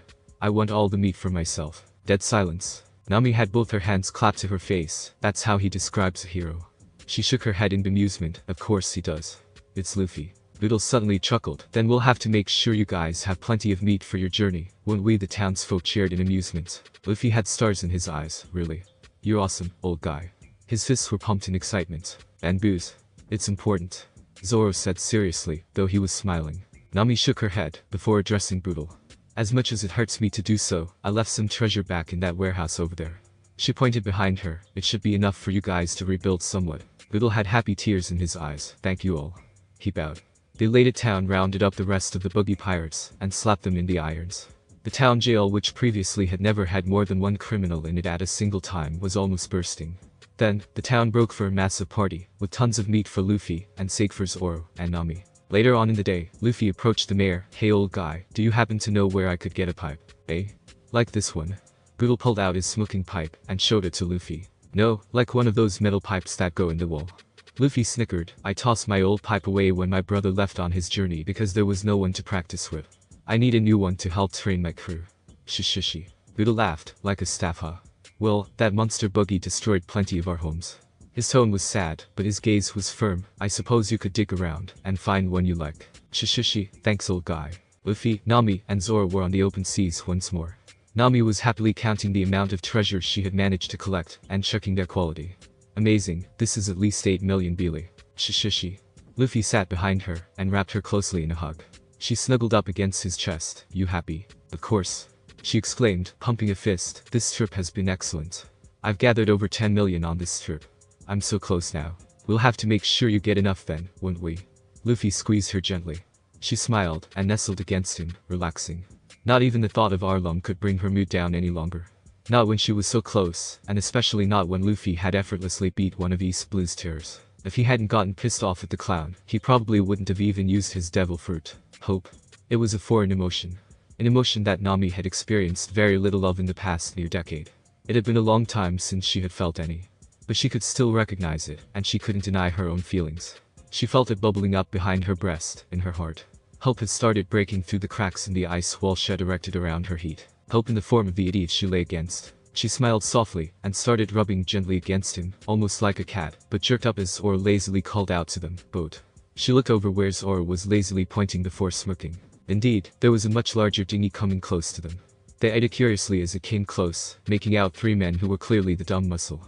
The larger boat had Boogie's Jolly Roger raised proudly. "This is Boogie-sama's turf. We'll be taking all your valuables. Now," they ordered, bearing weapons. Zoro, Luffy, and Nami smiled brightly. Crack, shing, smack. A few minutes later, they were happily sailing away on their much larger dinghy. The 3 men had been dumped over on the tiny boat they had acquired from the villages, each beaten worse than the last. Nami grinned, too bad for them. She smirked as she counted yet more treasure that had been on the boat within her eyes. Dark clouds approaching from the south. Luffy and Zoro looked on in interest. When it hits that low-pressure area, a storm will develop. She grinned madly, and sang, "All small boats should watch out." Instantly, the sky above the beaten pirates and their old small boat darkened. The waves started to roil, and the boat capsized. Bingo. She threw out a thumbs up with a grin, "See ya." Luffy grabbed the laughing Nami from behind, and pulled her into her usual seat, laughing all the while. "That was awesome. You're amazing, Nami." Nami flushed.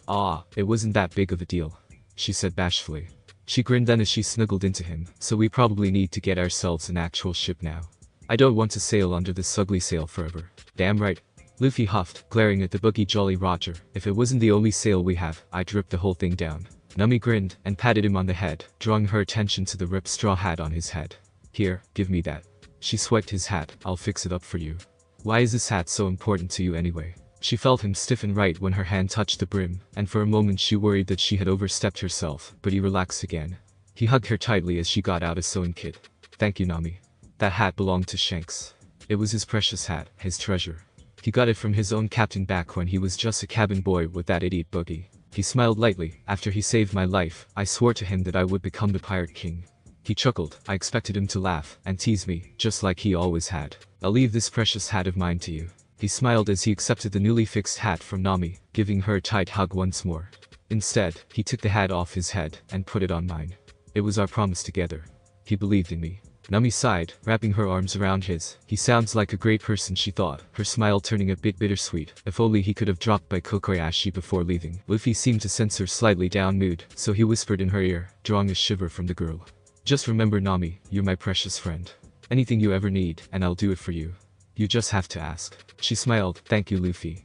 She tried to push the dark thoughts from her mind. "So where to, Captain?" He pumped a fist up. "Adventure." She laughed gaily. Well, adventure wasn't quite a heading, but it'd have to do. "Captain." The voice of a young child cried out in terror. "Bad news. Really bad news." Tamanegi was the name of the boy, who looked rather like an onion. "Eh? What is it?" The one speaking was a young man named Yusuf. He was a pretty slim teen with bushy black hair, fat lips, and a rather long nose. He was heavily tanned, wore a set of brown overalls with a white sash, and an olive green plaid bandana. He had just finished his daily ritual of scaring the town into thinking that pirates were coming to attack, which had him in a pretty decent mood from the day's turnout. "Pirates are coming," the nearly hysterical boy yelled. "Liar." Yusuf and 2 other children, Ninjin, who looked like a carrot, and Paiman, who looked like a pepper, all deadpanned simultaneously. Yusuf continued, "I already did the lying today, Tamanegi. I'm being serious." The boy cried. "I saw their flag, and everything. It was black with the symbol of Boogie the Clown on it." "What?" Yusuf gasped. He steeled himself. "Alright guys. We have something very important to do." The 3 boys leaned in eagerly. "Yusuf, pirates, let's go get snacks." Yusuf yelled with a giant grin before turning, and marching towards town with his fist held high. "Don't run away. But I have a serious condition." Yusuf yelled, "My need to go, Titus is acting up." Pepper yelled at him, "Aren't you always saying how you want to be a real pirate, Captain? How can you be a pirate if you're afraid of other pirates?" Carrot followed up. "Besides, there's only 3 of them." Onion finished the whole tirade. "What? 3? Yusuf blinked. "It isn't a big ship." "No, just a medium-sized dinghy." Onion yelled back. "Okay. Let's go repel these invaders." Yusuf, pirates, move out. "Well, at least we only had to starve for 1 day, this time." Nami deadpanned as they were pushing the boat further up the beach. "We should have brought more food," Zoro told her. "We packed so much we barely floated." Nami yelled back at him angrily. "We need a ship. A real ship. Luffy declared while picking his nose. But I'm impressed. There really was an island here. You're so directionally challenged, I'm amazed you even managed to survive long enough to meet me. You just had to follow the map. Nami said dryly. Well, I did get sucked into that whirlpool on my second day. Luffy remembered and started chuckling. His two crewmates stared at him with dead, unimpressed eyes. Why am I not surprised in the slightest? So, is there a village here? Luffy asked curiously. There should be. I hope someone here has a ship, though I'm not sure how we would even acquire it. I mean, I'm not paying for it. She stuck her tongue out playfully. Leave it to fate, Zoro said calmly. Whatever retort Nami was going to throw at him was interrupted. By the way, what are those guys doing? He pointed curiously at the cliffs, where there were 4 visible heads doing a poor job of staying hidden. Ah, we're found. The 3 young boys yelled in terror before running away with their arms high in the air. Wah! Don't run away. The oldest roared at them with his eyes popping out. He grit his teeth before standing tall and proud on top of the stump they had been hiding behind. I am the great pirate fleet leader Usopp. He declared loudly. I'm in charge of the security of this village. Known far and wide as Captain Usopp. The 3 pirates shot him with dull, unimpressed looks. He probably would have been more convincing if his knees weren't visibly trembling and chattering against one another. It's for the best if you don't try to attack this place. He chuckled sinisterly, otherwise my 80 million men will destroy you. Leave now, liar. Nami deadpanned. Back. How did you know? Usopp cried out in terror, backing away in a silly pose. You just told me. She giggled behind her hand, a sweat drop on her head. Arg. Usopp cringed back. Did I really just do that? Bad planning. Bad planning. Luffy just started laughing. You're so funny. Usopp immediately went from cringing to angry with a dropped jaw and popping eyes. Hey, don't underestimate me. He pointed towards himself with his thumb angrily. I am a man with high self-esteem. Everyone calls me the Honorable Usopp. He yanked a slingshot out of the bag he had at his hip. My skills with this slingshot are better than a pistol. Luffy's head dipped, and he pressed his hat to his head. His eyes are shadowed. You mentioned pistols. He looked at Usopp, a hard look in his eyes. Are you prepared to bet your life on it? His eyes were just so hard, it was as if he was boring straight into Usopp with his gaze. Guns aren't toys to scare people with. He looked as if he was going to beat Usopp to within an inch of his life. Even Nami was sweating lightly. Zoro smirked, before looking at Usopp with a bloodthirsty grin. He used his thumb to push his treasured blade out of its sheath slightly. The person before you is a real pirate. They both stared at the trembling Usopp unblinkingly, watching his every move. Usopp had large beads of sweat building on his face as his trembling increased. Finally, something had to give. Usopp fell to his knees, tiny tears prickling in his eyes, as I thought. He said in self-depreciation, a true pirate's speech is much more intimidating. Zoro and Luffy smirked at each other, before bursting out into laughter. Nami smacked them both upside the head, which didn't even register in the merry boys. You weren't serious. She shrieked, damn it Luffy. You looked like you were going in for round 2 with Boogie. Usopp's eyes bulged, even as Luffy continued to laugh with Zoro. You fought Boogie the Clown. That's right. Shishishi. Luffy grinned up at him, and I was just copying what that great man said. His grin widened. Shanks. Usopp gasped. S.H. Shanks. You know Shanks. I do. Luffy stared up at him with his teeth showing. Yassop right. Usopp almost fell off the cliff in shock. That's your dad's name, isn't it? You're looking for crew members. Usopp gasped, his mind going to the seas, where his dreams were. Oh, if only he weren't such a coward. Sounds like a big adventure. Luffy bit a large chunk of meat right off the bone. Yeah, we are. We need a bigger ship too. Know anywhere we could find one? Usopp crossed his arms and grinned smugly. There's only one place in this town where you would be able to find such a thing. Nami perked up. Really? That's right. Usopp nodded. Up on the hill is a large mansion that belongs to a wealthy family. The ship belongs to the owner.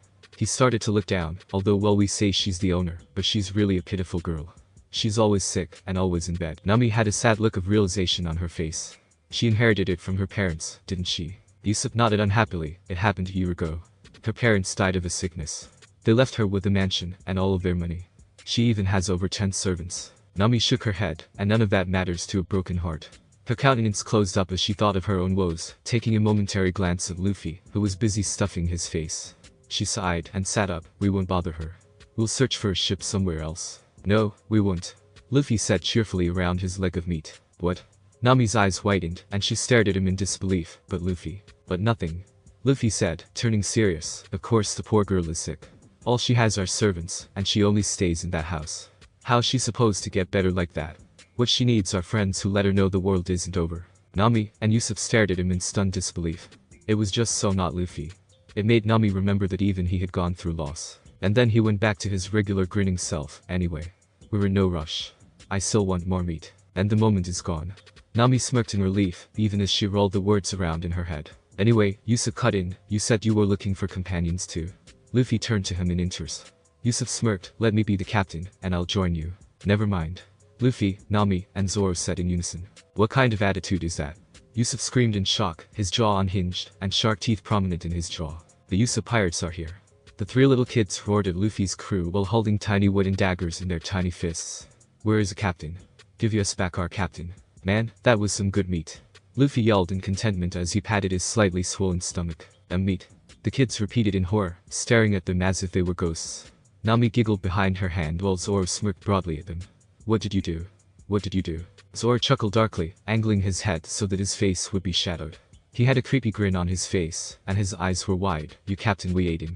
The thought registered in their terrified heads for a moment before they all screamed in unison, AHHHHH. Onibaba. Their eyes were popping out of their skulls, and their mouths were wide open in terror. Snot dripped from their noses. What are you looking at me for? Nami screamed back with angry shark teeth filling her mouth. They all passed out, so she whirled to Zoro. What did you tell them that for? Zoro just laughed. When the kids had woken up, they cleared up Zoro's little joke before asking them about Yusuf. Is it that time again? Yeah. Luffy nodded while picking his nose. He just yelled suddenly in a panic and raced off almost without saying goodbye a while ago. Pepper chuckled. Oh, the captain goes up to the mansion up on the hill. Onion chimed in. Yep. He goes there to lie to the mistress. Nami's eyes narrowed. Lie to the mistress. Why would he do a scummy thing like that? Carrot shook his head and held his hands up in the easy motion. No. It's actually a very good thing. Pepper picked up. Mistress Kaya lives up there all alone with her servants. She gets pretty lonely, so Captain decided he would try to cheer her up with made-up stories. Luffy grinned, so he's a pretty good guy, huh?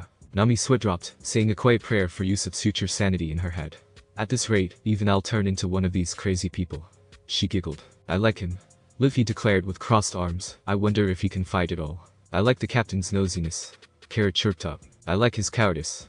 Pepper cheered. I like his lies. Onion finished off. What kind of strong points are those? Zoro mumbled to himself while sweat dropping. Luffy grinned and stood up, his chair scraping the floor behind him. Well, if the mistress is doing a little better, why don't we go pay them a little visit? Anyone? Luffy asked calmly. Please lend us a ship. They did. No one is going to hear you if you say things that quietly. Nami deadpanned. Oh, you're right. Guess we just have to go in then. Luffy hopped up onto the top rail of the fence in a single bound. Nami chuckled. Maybe he's not as stupid as we think, Zoro. The green-haired man chuckled and followed up with his own leap, the kids all held up by their collars in his hands. Oi, don't leave me down here. Nami called after them in annoyance. She leapt and managed to make it 3/4 of the way up. She would have easily been able to haul herself up with her arms, but could not land on it with her feet the way they did. Luffy grabbed her hand and helped her up the rest of the way.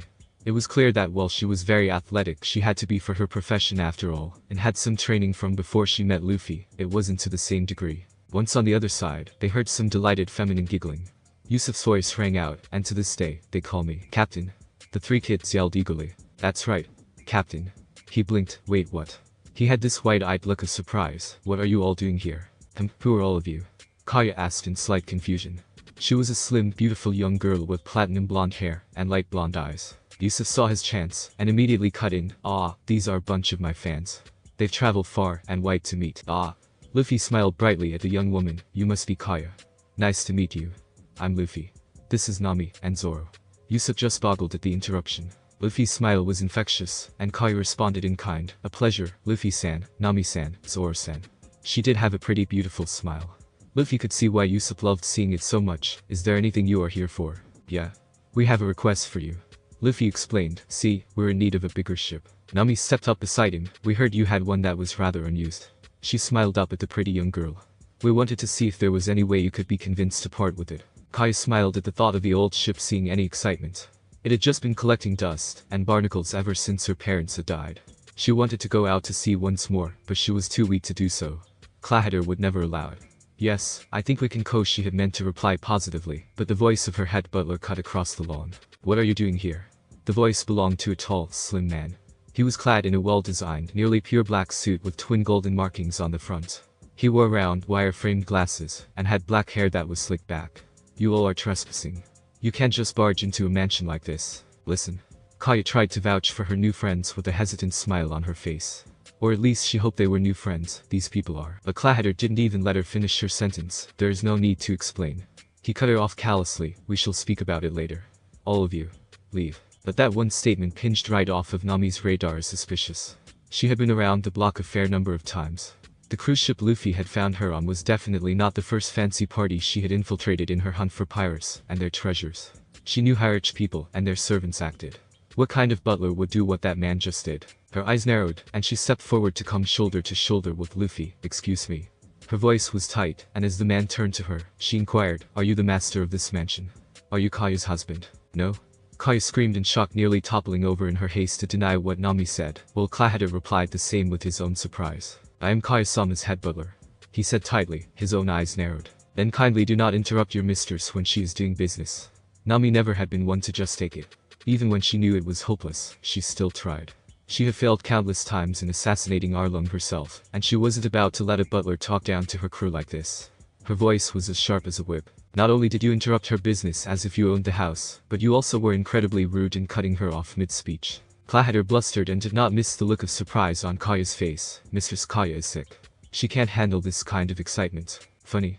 Luffy was smirking. "She looks pretty lively for a sick, bedridden girl who can't have any visitors. Or at least she did until you showed up." Kaya looked back and forth between her trusted advisor and her new friends, who were standing up for her, even if they had only just met. "Maybe you should stop smothering her and let her live." Clahitter grit his teeth, seeing himself being not only stonewalled by these ruffians, but seeing Kaya looking contemplative. He turned to a far easier target. He calmed himself and adjusted his glasses with the bottom of the palm of his hand. It was such a weird motion. "Why do that? You're Usopp-kun, are you not? I've heard the villagers talk about you." Kaya was silent, but she had a worried look on her face. Usopp was all smiles. "That's right. I'm glad you've heard of me. You can call me Captain Usopp. Everyone does." Clahitter adjusted his glasses once more. "Really, one would think he would avoid looking down if they were that poorly made. I heard from the other guards that you were lurking about. What do you want?" Usopp was put on the spot, but he always was good at stories. As a small bead of sweat rolled down his face, he said, "I heard there was a giant mole inside the mansion, and I wanted to come see it." The man chuckled mirthlessly. "Yes, I can see that you certainly can lie well." Usopp's eyes widened, not expecting Clahitter to actually call him out on it. "I've heard about your father too." Usopp's face lost its grin. "You're the son of a filthy pirate who abandoned your mother. I'm not surprised you turned out this way." Usopp's face contorted into an ugly grimace. "Take it back," he said quietly, fists clenched into tight balls. "You and the mistress belong to entirely different worlds. Stay away from her. Is it money you're after? Name your price." "Clahitter, that's enough. Apologize at once." Kaya screamed at her butler in shock. "Nonsense." Clahitter sneered at Usopp. "I'm merely speaking the truth. There's no need for me to apologize to this uncivilized person." He pushed his glasses back into place. "I feel sorry for you. You must hate your father. After all, he's just an uncivilized, worthless, filthy nobody who deserted his family." But it wasn't Usopp's rightfully furious punch that came next. It was Luffy's incredulous, hysterical laughter. "Stop. You're killing me." He fell to his knees holding his stomach in laughter. "Stop. I can't take it. I can't breathe." He started rolling on the floor. His own crew plus Kaya stared at him in dumbfounded shock, while Usopp merely looked betrayed. Clahitter meanwhile snorted. "Are you right in the head?" Luffy got up, still laughing, crying, "You're a funny man. You should quit being a butler and become a clown. You fit right in." "Excuse me?" Clahitter asked indignantly. Shishishi. Luffy got up and stared at him from under his head, his eyes shadowed. He had a wide grin on his face, but it wasn't one of his usual bright, happy grins. No, this one was dark, and Nami could recognize the desire to rearrange Clahitter's face in it. She smirked as well, and wished she had popcorn for the upcoming show. "Do you even know who his father is? Do you know his name?" Clahitter sneered. "Why should I know the name of a worthless hack?" Luffy's grin widened. "Yasopp. That is his name. His crew stopped by my town long ago, back when I was young. The guy wouldn't shut up about his beloved son, and how much he missed him." Usopp had tears in his eyes. "What makes me laugh is that no name like you would dare call Yasopp, third hand of the red-haired pirates, a worthless nobody." Kuro and Kaya's eyes both snapped open. "I wasn't aware a nobody could be the head sniper of a young. That was the funniest joke I've ever heard." Shishishi. Usopp was grinning proudly, but Clahitter only spat. "Him. Preposterous. You're as bad of a liar as he is. I'm proud of my father." Usopp roared in his face. "I'm proud that he is a brave warrior of the sea. What are you so angry about?" Clahitter had regained his calm composure. "All you have to do is lie, like you always do. Just say he's a merchant, or that you're not blood related." But Usopp had taken all he was willing to take. Bam. Usopp reached in and dug into strength he didn't even know he had. He hit Clahitter so hard across the face that the skin split open and blood spewed through the air. Unbeknownst to everyone except the three sharp-eyed pirates and Clahitter himself, Clahitter's hands had twitched. It was as if he wanted to block but held himself back. All three Strawats narrowed their eyes. Kaya clapped a hand to her mouth in shock. She was truly torn. Clahatter truthfully had been out of line, but she didn't like violence. Tears started welling up in her eyes. Gah! Clahatter clapped a hand over the gash that had opened up, so quick to turn to violence. Like father, like son, I guess. He spat in victory. Shut your mouth. Usopp roared, I'm proud that my father is a pirate. You're right that I like to lie, but I'll never lie about that. I don't have to pretend that I'm not. I'm the son of a pirate. Clahatter sneered, don't twist the truth. You have the blood of the savage in you, and that's why you're so quick to turn to violence, and that's why you like to lie. He spat a bit of blood out of his mouth. You're only here because you want to take the mistress's money. Usopp growled at him, the fact that your father is a pirate is more than enough reason to kick you out of here. Usopp grabbed his lapel, and drew back for yet another punch, but a tearful Kaya had enough. Usopp, please stop. Tears were leaking down her face, please no more. Clahatter isn't a bad man. He just cares too much. That's why he's a little extreme. Usopp growled but let go of Clahatter with a little shove. The man smirked and fixed himself up as best he could. Get the hell out of here. He fixed his glasses last. Savages like you are not allowed here.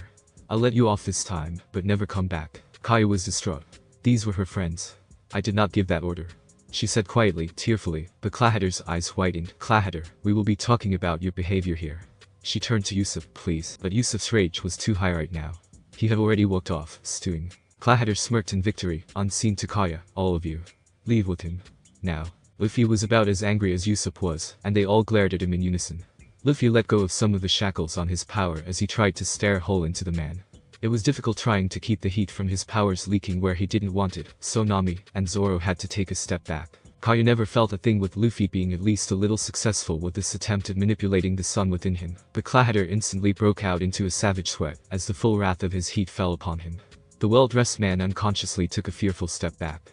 How could he be feeling such an utter chill down his spine when it was so hot? Why was it so hot? Luffy cut his gaze and turned to Kaya. It was nice meeting you, Kaya, he said clearly with a small smile. With that, he turned and grabbed the three kids. Zoro turned and followed without another word. Nami gave the man one last glare before smiling up at the young girl. With a nod of her head, she was gone too.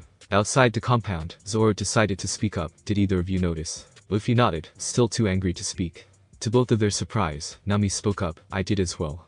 They both turned to her with wide eyes. She pouted, before smirking a little, I guess your training has been good for me. I might not have noticed 2 weeks ago. But she went serious, that man. He's had some training. Zoro concluded. And no servant would ever so blatantly embarrass his mistress the way he did. Nami chimed in.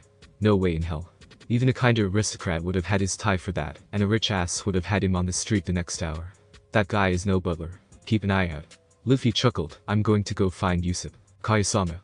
Lunch is ready. May I come in? I don't want it. Go away. She had been sobbing into her pillow for hours, but her eyes were dry now. I don't want to eat. It doesn't taste good. The chef will be sad to hear that. Clahatter ignored her, and came in anyway. He works so hard on making sure everything is beneficial to your health. He pushed the small cart and tray into the room, and left it near Kaya's usual chair.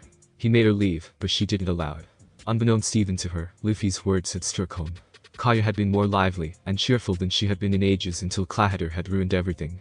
Unconsciously, it emboldened her a little bit. I believe I told you we would be speaking. Clahatter stiffened a tad, surprised at her boldness. Why did you have to speak to them like that? She sighed, I'm sorry I kept it from you. Speaking the way I did was my fault, but I did not appreciate you chasing him away. Nor did I appreciate you interrupting my talk with Luffy-san and his crew. He looked at her shrewdly, though his face was a mask of calmness. What in the world could have hardened her like this? May I sit? Please. She waved her hand at the bed, which had more than enough room on it for that. I've been in this house for 3 years. He said while looking up at the ceiling, I can never forget what happened that day. The kindness that your father showed me. I had been working on a ship, and was fired for a small, insignificant mistake. He took me in, helped me get back on my feet. He turned to her, had your father not done that, I would certainly have died. He and your mother were my saviors, and you are their daughter. He looked down, I know that interfering with your friendships is none of this lowly servant's business, but that use of character is really not trusted at all. I fear for you. He yelled, if anything happened to you under my watch, I would feel as if I betrayed your parents myself. Kaya sighed, I know. She smiled lightly, don't think I'm not thankful to you, Clahatter. But you went too far. He sighed in return, I know I was a little rough. Do you hate me for it? She shook her head, no. You just entirely misunderstand Usopp. He's not a bad person. Doesn't matter. And selective deafness kicked in. She growled, why would you not listen to my explanation? Bad news. Onion came screaming towards the other 2 kids in his group, as well as Nami and Zoro. Weird guy. He panted, backwards. He clenched his knees. There's a weird guy walking backwards. Liar. The two kids told him. It's true. Look. And wouldn't you know it, there was a man dressed in a blue trench coat, pants, and a white-brimmed pointed hat moonwalking towards them. Hey. Who said I'm a weird guy? He finally finished shuffling past them, so they could see his face. He was wearing a set of red lens, heart-shaped glasses, and he had a strange striped thing growing out of his chin. I'm not weird. Yes, you are. Nami deadpanned, cringing away slightly. Anyway, I look at you, you look weird. Shut up. He yelled, I'm just a passing hypnotist. The kids immediately grew excited and started asking him to show them tricks. Idiots. You don't have any idea of what a hypnotist is. I can't just show you my skills. He took out a pendulum, so look at this. When I say 1, 2, Django, you will all fall asleep. You're showing them anyway. Zoro smirked in amusement. 1, 2, Django. And with that, all 4 of the idiots were asleep. What the hell is he doing? Zoro and Nami sighed. They were definitely not impressed. Yo. Luffy clapped a hand onto Usopp's shoulder, scaring the life out of the boy who thought he was alone. Can't you be more normal? Usopp roared. Luffy was hanging from a tree branch upside down in front of him. Shishishi. Luffy laughed as he let go of the branch and spun so that he landed cleanly beside Usopp. They sat in silence for a moment before Usopp spoke up. Is my dad really that amazing?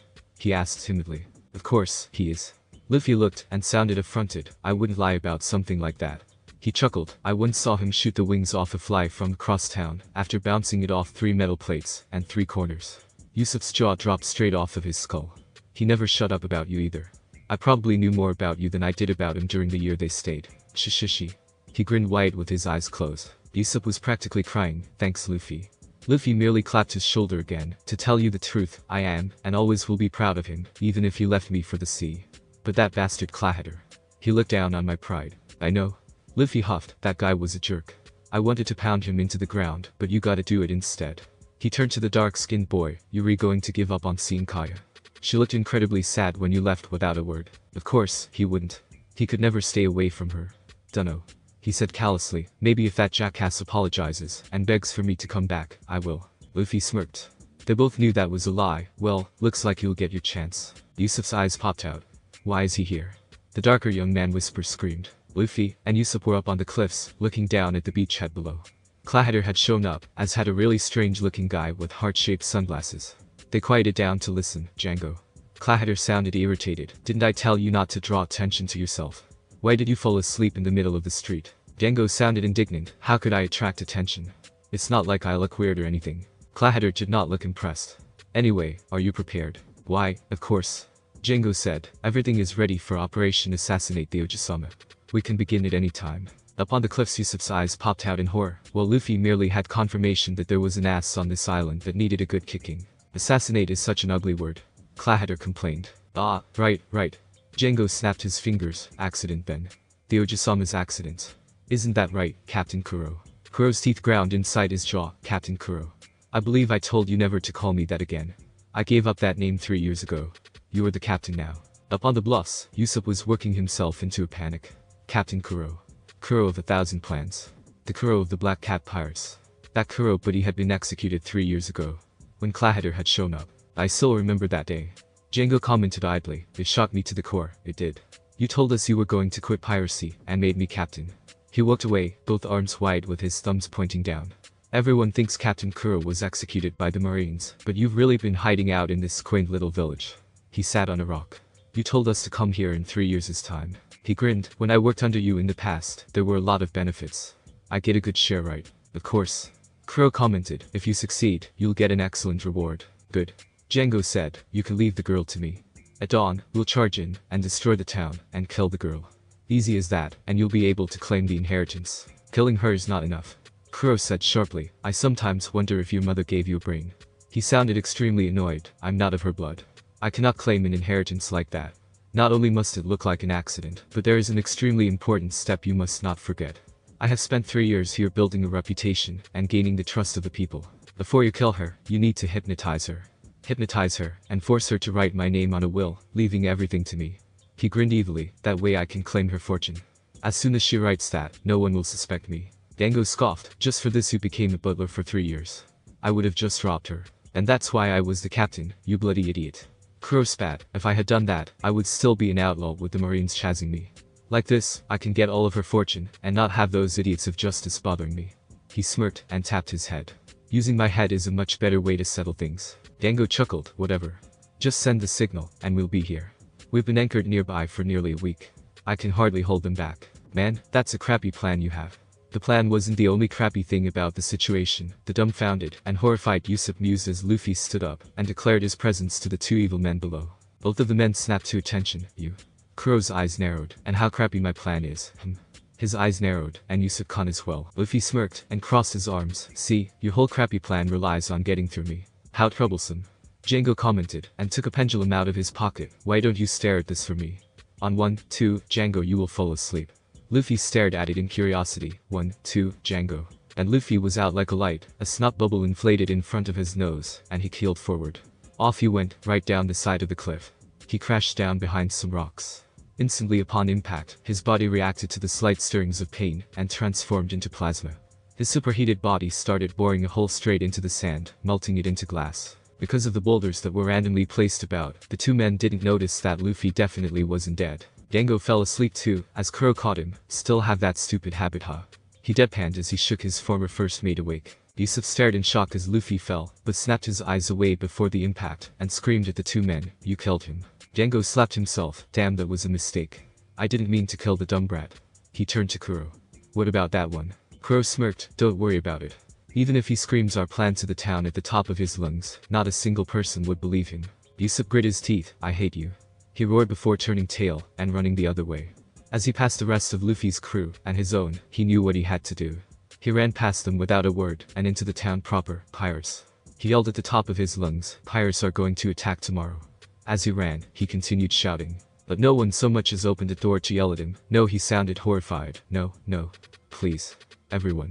Pirates are going to attack tomorrow. I swear I'm telling the truth this time. Finally, a door opened, and an older lady came out. He turned to warn her in excitement, except he never got the chance. The cast iron pan smacked into his face, and squished his long nose flat. Shut up, you nuisance. Why can't you be an honest man like Clahader? Leave us alone. More and more of the angry villagers came out, wielding mops and brooms as weapons. We'll teach you this time. The sobbing Usopp could only turn tail and run, fleeing from the furious people. He still held on to hope though, racing towards Kaya's mansion.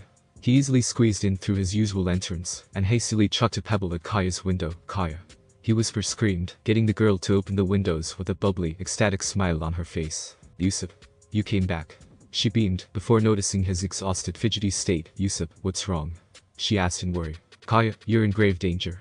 He got out hoarse through his gasping. I was down at the cliffs, when I saw Clahader meeting with this strange guy. They were planning on killing you for your money. She gaped like a goldfish, mouth opening and closing, before tears started prickling in her eyes. Usopp. She admonished angrily. I know what Clahader said must have hurt, but that's no reason to try to defame his character. Leave now. I'm not lying. Usopp gasped, tears of his own in his eyes. I swear it. I heard the other guy calling him Captain Kuro, who was a notorious pirate who got executed 3 years ago. It was around that time when Clahader showed up. Their tears started spilling out. I've always played along with your stories, but this is too much. I misjudged you. Kaya. He leapt up to the window with strength he didn't know he had. Kaya, I know I've come up here to tell lies before, but they were just stories. I wouldn't lie about something like this. Not to you, he whispered the last to himself, but she heard it anyway. The shock flush rose up in her cheeks. Usopp. He held out a hand. Please. Come with me. We need to get out of here. She hesitantly raised a hand, before jerking it back. No.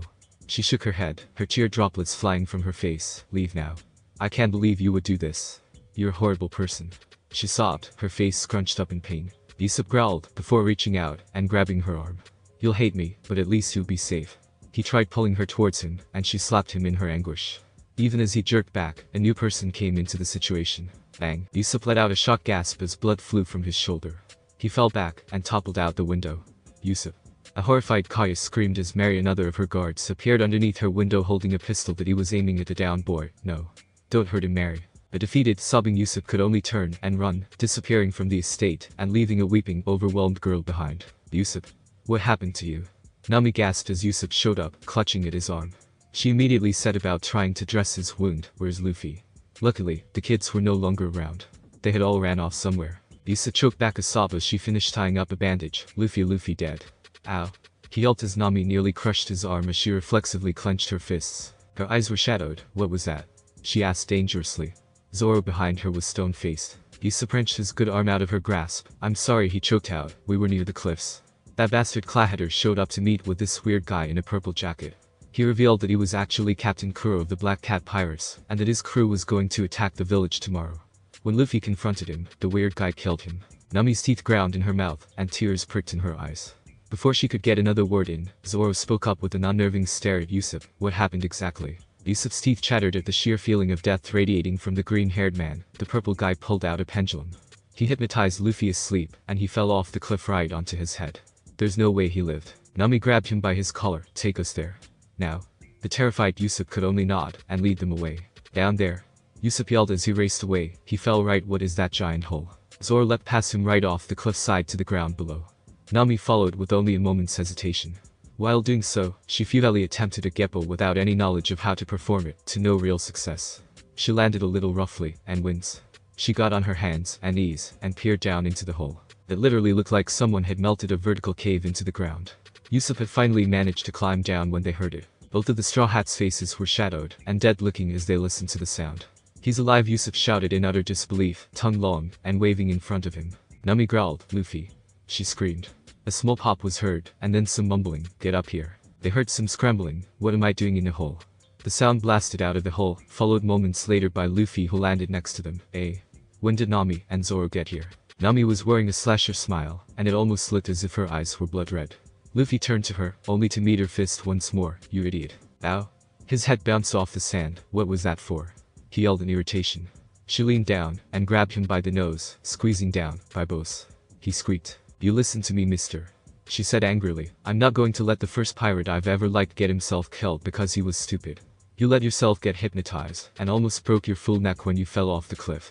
He stared at her wide-eyed. If you ever see someone doing something like that idiot hypnotist did, you look away, or the next time I see you, I'll take away what makes you a man. Luffy squeaked in terror, and crossed his arms in front of his crotch. Not my kintama. Got it. Nami roared, giving his conch one last squeeze. Yes, ma'am. Luffy said meekly. Angry Nami is scary, he mumbled to himself. She smirked lightly, before collapsing next to him, and snuggling up like usual. I like happy Nami better. She smirked broadly this time as he started massaging her shoulders. She didn't even blush this time, when Zoro gave her the look. Usopp couldn't help himself. He raised a hand, and asked meekly, are you guys sure she's not the real captain? He cringed away when Luffy gave him a scary look that far surpassed Nami's own. Got it. You're the captain. And Luffy was back to all smiles. Anyway, Zoro sat with the other two, pulling down Usopp so he would do the same. What are we going to do about Kuro? Captain. The three kids had shown up, making Usopp's eyes bug out in panic. We heard everything, Captain. What are we going to do about the pirates? We have to warn everyone. Warn Usopp guffawed, and broke out into laughter. Did you guys really fall for that? It was all a lie. He proclaimed, I was just getting my revenge, making up stories like usual. The kids all looked incredibly disappointed. That's not honorable, Captain. We misjudged you. They all turned away angrily, and walked off without another word. Usopp crumbled to the ground, and simply stared down, because I lied a lot, no one believed me. Zoro stared at him. That's what you get when you lie all the time. Usopp flinched. Even I've read The Boy Who Cried Wolf. Still, pirates are going to attack tomorrow regardless of whether the town believes you. He smirked, and looked him in the eyes. So, what are you going to do, Honorable Usopp? He growled, and stood up. Even though I was shot, even though no one believed me, I will protect this village. He probably would have looked more convincing if he wasn't shaking like a leaf in a hurricane. In order to protect my village, this situation must become one of my lies. I can't let anyone get hurt. Zoro grinned. So, you're a pretty good guy, huh? Luffy smirked, and punched his fists together. We'll just have to give you a hand then, won't we? As long as you remember that all of their treasure is mine. Nami stuck her tongue out playfully. Wahi blinked owlishly. Why would you guys fight with me? You're outnumbered. Luffy deadpanned before snickering at Zoro's words. You have the words I'm scared all over your face. Zoro grinned. But you're going to fight anyway. Idiots. He screamed at them, scared. Why would I be scared? I have the blood of a courageous warrior running in me. I'm Captain Usopp. They can't compete with me. It would have sounded pretty good if his knees weren't chattering together. They all smirked as he punched his own legs. Okay. So maybe I'm scared. It's Captain Kuro's men. He was known as a ruthless, notorious pirate. I don't need your sympathy. We're not giving you any. We're commending your courage. Zoro said. You guys. Usopp began tearing up. I'm so touched. He shook himself, anyway. He led them to a big slope. This slope is the only way into the village. They'll have to come here to get into the town.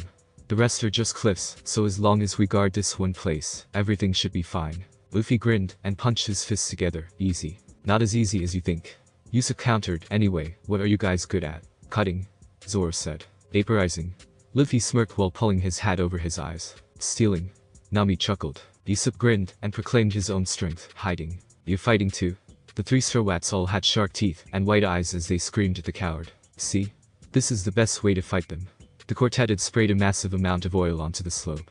There was no way any of the pirates were going to be getting up, especially not with Usopp ready to snipe any of them who came close. Nami giggled. Just don't fall down there yourself, or you're screwed. Luffy chuckled beside her.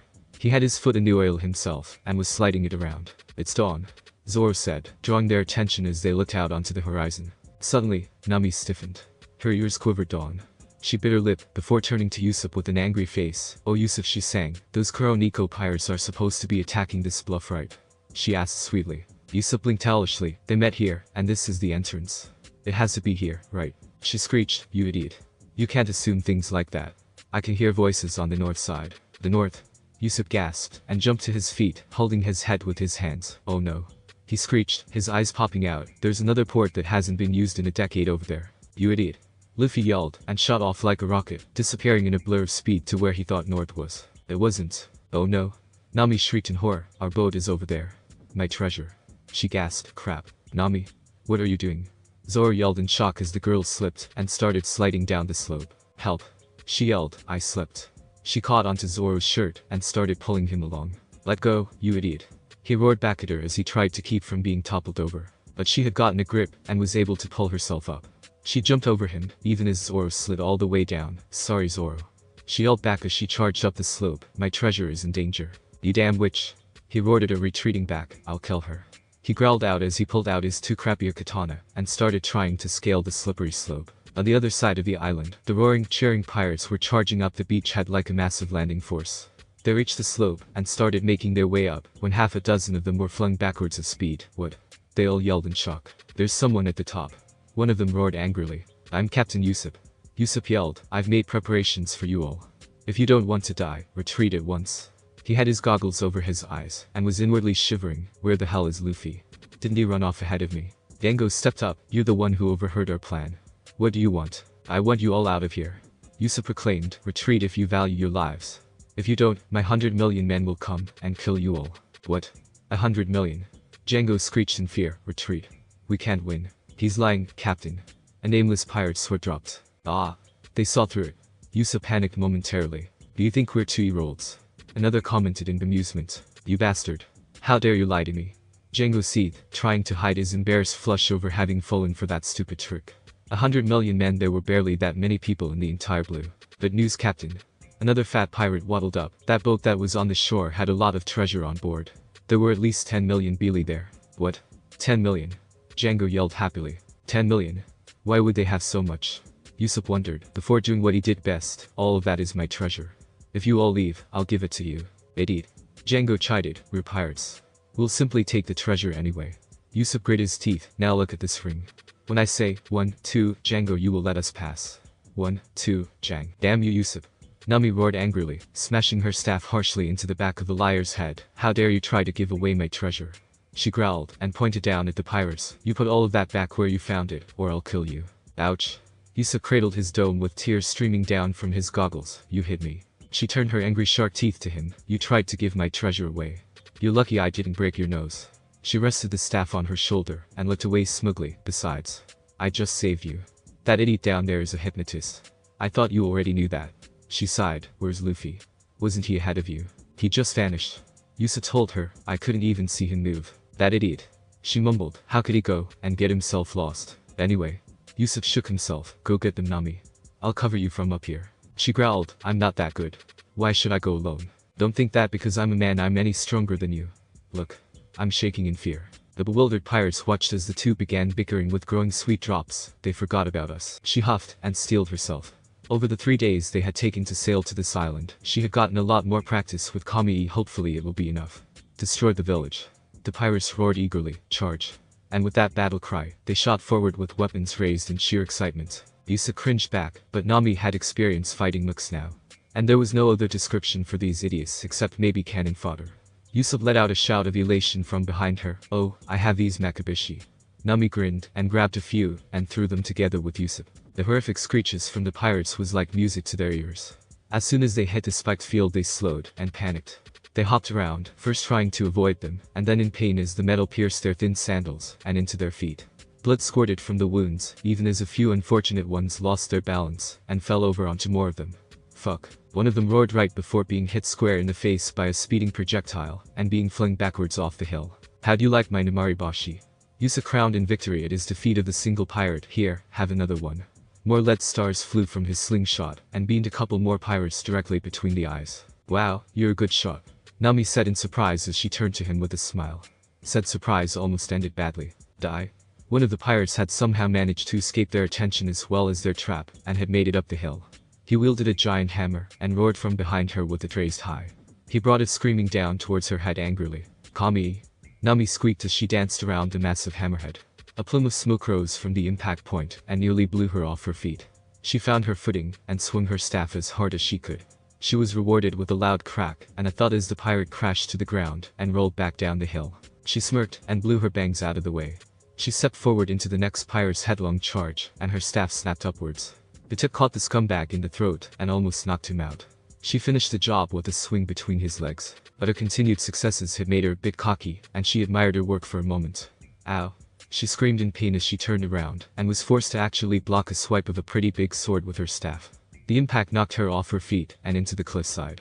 Air left her lungs in a huff and she slumped down, biting her bottom lip and groaning in pain. At the same time, another of the pirates cracked Usopp over the head with a club, knocking him to the ground. Blood started leaking from the wound and began covering his face. Damn brats. One pirate seethed, furious that a couple of kids had gotten the drop on so many of them. Let's kill them slowly. Another grinned darkly. I think I'll play with her first though. Nami's skin began to crawl as all color left her face. You idiots. Her salvation came in the unlikely form of Django. We're already late, you morons. Just go destroy the village. Did you forget Captain Kuro's plan? We can't fuck this up or else he'll kill us all.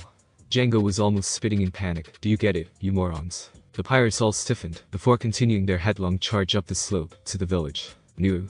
Usopp moaned, grabbing one of their pant legs and holding on for dear life. How he was even awake was a miracle, you bastards. Don't attack the village. He somehow found the strength to haul himself up the pirate's clothes and grab onto his shirt. Get off. The pirate roared and backhanded Usopp to the floor. Stop it. Don't attack the village. Please. I beg you. Giant tears were streaming down Usopp's face. Nami and Usopp gasped in shock as every single pirate that had made it up the slope was blasted back down, roaring in agony this time. Nami grinned in relief, wiping a bit of blood from her lip. What took you guys so long? What's going on, Captain Django? The moaning pirates struggled to their feet. No one told us monsters like these were inside this village. What took us so long? A furious-looking Zoro was grinding his teeth together. Maybe we would have been here sooner if you didn't pull me down the cliff. You idiot. Luffy was growling in anger. You didn't even tell me which way was north. Nami scoffed. I couldn't help it. Better one of us fall than both of us. Then you should have fallen. Zoro growled back. It's your fault for taking off without asking. Usopp yelled back at Luffy. Oi, oi. Don't tell me you idiots fell down after one blow. Django sneered at his crewmates. We don't have time for this. He yelled, slipping his pendulum out of his pocket. Since our opponents are strong, we must be stronger. Look into my pendulum. When I say 1, 2, Django, your wounds will disappear and you will become stronger. Luffy turned away, remembering the remaining Nami gave him after the last time he stared at that stupid ring. 1, 2, Django. That'll never work. Nami rolled her eyes. The pirates all sprang to their feet, roaring out in excitement, their eyes veined pits of white. What the hell? She gasped. There's no way that actually worked. They were shaking a minute ago. One roaring pirate slammed his sword's pommel into the cliffside, and it just completely shattered and crumbled, burying the idiot. How did they gain that much strength? He crushed the wall. Zoro looked pretty surprised. Nami was pale, but she snickered. Well, good to see they're still idiots at least. She accepted a hand up from Luffy and climbed to her feet. She scowled as she rubbed her sore shoulders. I got cocky. Then learn from it, which? Zoro said, shooting her a glare which was happily returned. Luffy grinned and stepped forwards. Alright you three, watch my legs as closely as you can. The pirates had enough of standing there and had begun charging straight up the hill towards the teens. Your legs? Usopp asked in confusion, though he did as he was told regardless. Luffy grinned widely, sore. He vanished in a blur, before dozens of clones seemingly appeared in front of each pirate. Bones broke, and blood and teeth flew from heavy kicks and devastating punches. Not a single one of the screaming mass of idiots was left standing. Several got blown back straight into the cliffs, causing plumes of grit to billow out as rocks crumbled and crushed them. One unlucky bastard struck the bottom of the cat-themed figurehead and went straight through it, destroying the ship's prow and then punching straight through the deck. He quickly flew past the horizon and out of sight.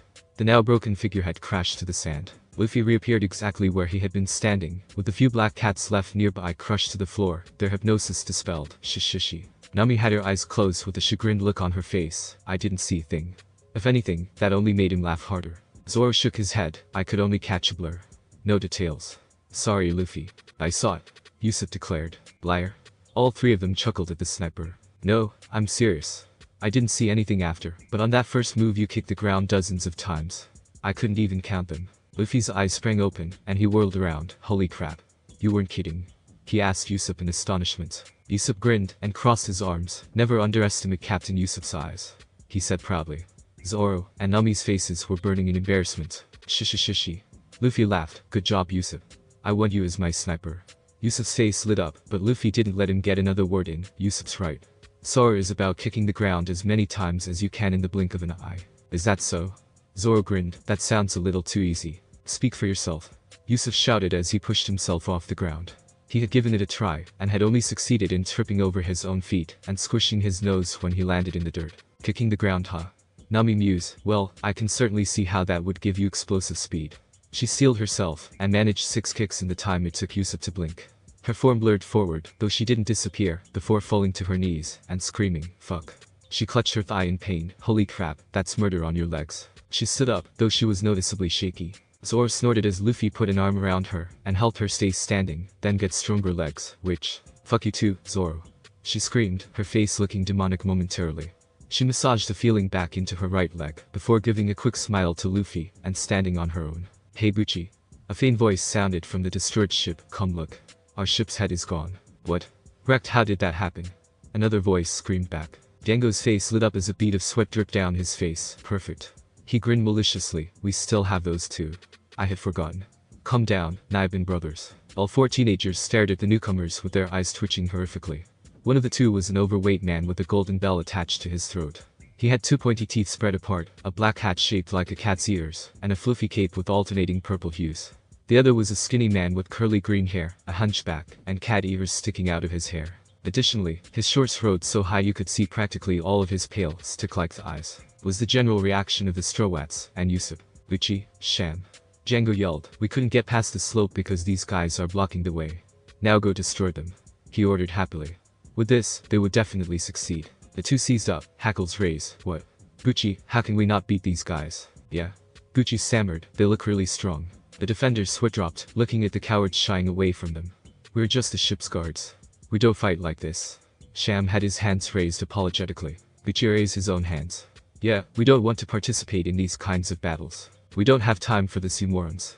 Go now. Django roared furiously. Bah! Sham posed weirdly. Why me? He sobbed, before timidly running forward. Prepare to die, my claws are really sharp. Zoro had to hold back the urge to fassip him. You sure you want to do that? I won't hold back if you don't run. Sham had gotten close to Zoro, who only had one of his swords out. A grin appeared on his face, and a gleam shone in his eye. Zoro's eyes whitened. What? He grunted as the formerly timid cat surged forward, and tried to claw him. He ground his teeth. Bastard. Sham grinned. What, you thought I was just a coward? Of course. You wouldn't have let your guard down if I hadn't faked it. Zoro, you katana. Nami screamed at the green-haired man. Zoro growled as he patted himself down, and noticed both of his other 2 swords gone. Sham was smirking in victory. Oh, are you missing something? I'm afraid I don't know where they went. Zoro wasn't glaring daggers at him, but at Wado Ichimonji, which was on the bastard's back. His precious katana had been soiled by this clown's touch. You may have a few skills, but you underestimated Sham of the Nyanban brothers. Zoro growled angrily. My katana. He said dangerously. I'll give you one chance to give them back. Sham cackled. Give them back. Why? I'm practically doing you a favor. He grinned, his arms turned upward in a careless shrug. You've already got that one, you know. These other 2 will just get in the way. He grabbed the 2 while licking his lips. So before our battle starts, he tossed both katanas carelessly down the slope. I'll just get rid of these. Zoro's face looked like it was cut from marble. He blurred and vanished, and a massive slice appeared in Sham's midsection. Don't disrespect another's katana. He roared as he passed him. He ran forward, tunnel visioning on Wado specifically. How could he treat my GRK? He gasped as he tripped, falling forward as claws appeared on his sword hand, and a weight slammed into his back. You thought you cut me? Sham crowded with a vicious grin. Too bad I'm really thin.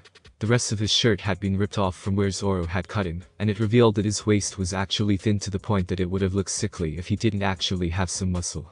It still looked really strange. Zoro had completely missed, since his seemingly normal-sized shirt was practically a drape on Sham's body. "You turn, Gucci." The fat man grinned and flexed his own claws. "You got it, Sham." He ran forward and jumped Cat the Finjata. Just as his dropkick stomp was nearing Zoro's head, Nami appeared in front of him. She had a look of pain on her face from her attempted sword, but she soldiered through it. Her staff caught Gucci right in the eye, sending the man howling to the floor in agony. "My eye." He roared, blood leaking from between his fingers as he rolled on the floor. "Gucci." Sham screamed in shock as his brother was gravely injured right in front of him. Even if that hadn't distracted him, Zoro would have been able to throw him off. He was just too strong for Sham to keep a grip, even in the kind of position he had him in. As it was, Zoro not only reversed the hold, but slammed Sham into the ground so hard the rock cratered. He raised his katana again, an enraged look in his eyes. Sham tried to move, and managed to minimize the damage, but still had a large gash open up on his chest, the result being a yowl of pain. Nami crashed to the ground, and tumbled a few times. She definitely wasn't used to moving at even remotely those kinds of speeds, nor was she used to fighting in the air. She let out a pained grimace as she clutched her left thigh, but her right hand was firmly grasped around Wado. Django raced to her, his pendulum which was actually a chakram ready to slice into her. Luffy's sandal annihilates his glasses, and most of his face quickly disabuses him of that notion. Django sailed backwards, and crashed into his ship, punching another hole straight into it. "Thanks, Luffy." Nami painted and moaned in pain, but she had a pleased look on her face, as she threw Zoro both of his swords. "Hey, don't throw my treasures." Zoro yelled at her. "Yeesh, touchy." Nami stuck her tongue out at him. "Where's my thanks?" Zoro grinned as he put his katana back into its proper places. "Yeah, thanks. That was a good job, what is going on here?" An enraged voice sounded from the cliffs. Kuro had arrived, face still bandaged from Yusuf's punch, and he was almost literally steaming in rage. "It's been more than an hour since dawn. Are you telling me you couldn't handle a bunch of kids, Django?" Kuro roared so loudly that he could feel his throat begin to ache. No doubt he'd be losing his voice, regardless of the outcome today. Django didn't respond. His legs were dangling from the hole in the ship he lay in, and he was out cold. Kuro must have come to that realization, because his face got even darker. "It appears that the Black Cat pirates have only gotten weaker in my absence. You useless peons." His glasses flashed as he adjusted them once more. Weak, Sham hissed in agony. "These guys are really strong. The only weak one here is you. You've been pampering yourself here in peace while we've been fighting. You've lost your touch." Yusuf looked on in shock, internal conflict. Ichi was still clutching his bleeding eye. "Don't look down on us, Captain Kuro." Kuro scoffed. "You failed. And you all know what I do to people who fail me." Kuro adjusted his glasses. "Weak. How about I kill you for failing me to prove you wrong? You've been inactive for 3 years. Don't think you can beat the Naiban brothers. They both charged. You're no longer our captain. Instead of being killed by you, we may as well kill you first."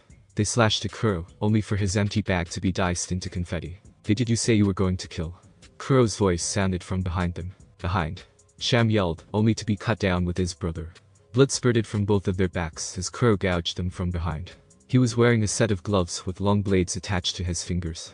With Django out cold, and maybe even dead from the look of him, Kuro's plan had failed for the first time, and he was utterly furious. He couldn't leave a single person on this entire island alive if he wanted to keep his anonymity. Up on the cliffs, Kaya had burst from the trees just in time to see someone she had thought she knew kill 2 people in cold blood with her own eyes.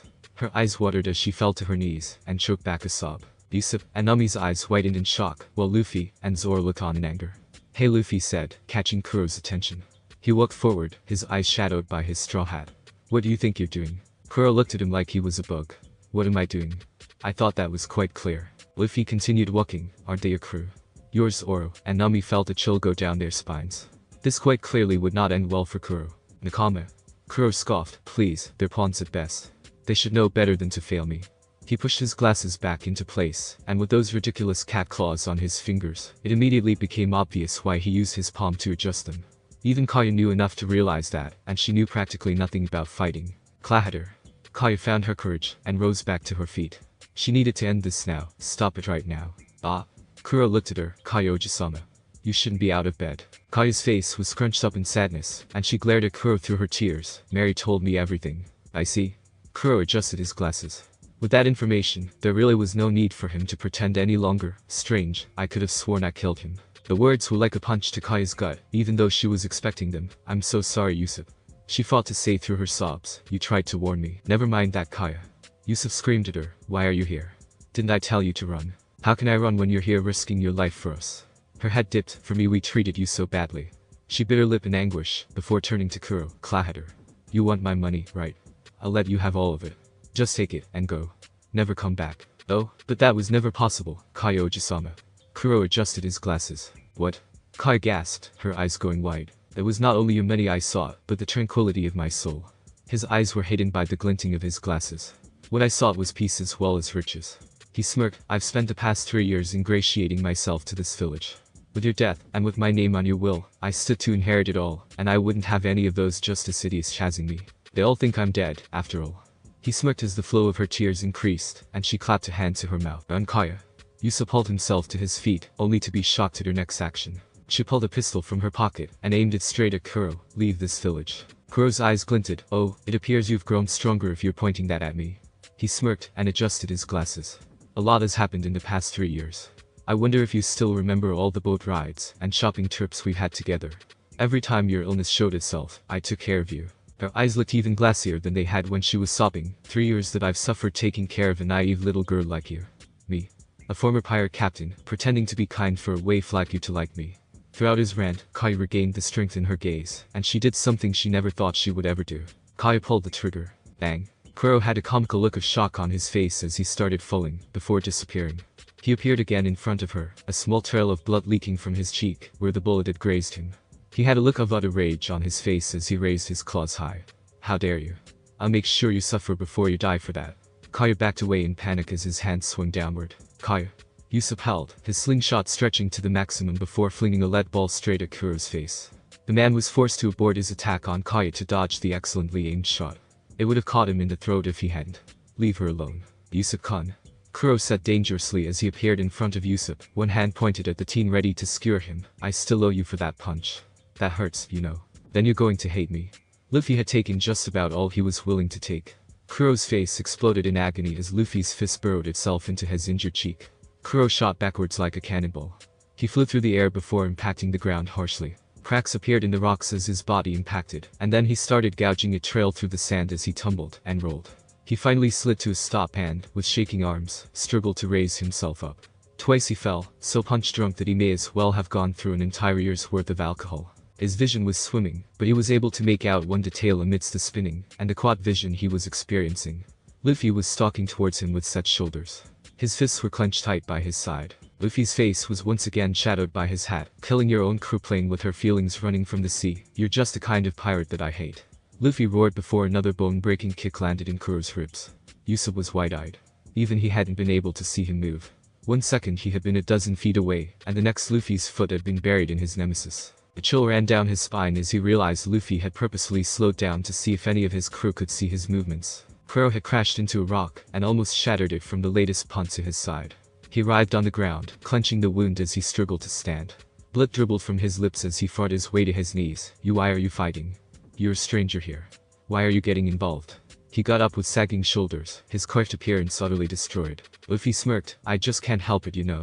When I see an ass, well, I just have to kick it. Kuro growled, even as Luffy lost the smirk and grew serious. I have a friend here, and I'm not letting him die. Kuro guffawed and grimaced, a hand flying to his side from the pain the laugh caused. That's it. You have a friend. What an asinine reason. You're a fool. You're going to die here because you have a friend. Some of the black cats had woken up from their impromptu naps by now, and they began cheering their captain on, certain that he was unbeatable. But that only pissed Kuro off. Don't call me that name. He roared at them, finally losing his patience entirely. You all still don't understand, do you? The purpose of today was to destroy the name of Kuro forever. I'm sick and tired of making plans for you reckless morons. He adjusted his glasses, cracked as they were at this point, as my name became more and more notorious. The Marines and the bounty hunters kept coming after me. It was really becoming a nuisance. That was why I decided to kill myself. That's why I let that idiot Marine Morgan believe he had captured me. That almost made the 3 Strawats laugh. Of course, Morgan would turn out to be a fraud, if an unwitting one. What happened that night was essential to my plans. For me to acquire peace and wealth. Do you get it now, kid? I've spent 3 years of my life on this. I can't fail. Kuro vanished as Luffy stood there, arms crossed, and head dipped. Kuro appeared in front of him, claws raised. Luffy didn't even twitch. Kuro sliced straight into Luffy, and still there was no reaction from the teen. Kuro sprang back looking at his claws in shock. Or rather, what was left of his claws. They looked like they had been cut through, though a second glance showed signs of melting. The tips of the blades which hadn't passed through Luffy's body clattered to the floor. Plans. Luffy spoke, raising his head, and seemingly glaring straight into Kuro's soul. My dreams are way bigger than your stupid plans. He vanished, and burrowed his heel into Kuro's nose, completely shattering the man's glasses once and for all. Gah! Kuro fell down, and rolled, springing back to his feet. But he was incredibly unnerved by the fact that his left claws were just gone. He just didn't understand what could have happened. His crew tried cheering him on once more. Captain Kuro. You still have one hand of your cat claws left.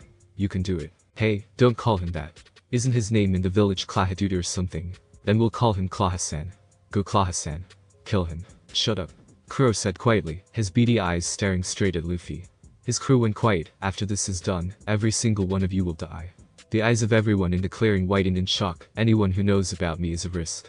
I never intended to let you live from the beginning, he said cruelly. His uniform was scuffed and ripped. His glasses were askew on his face, not that it mattered with their shattered lenses.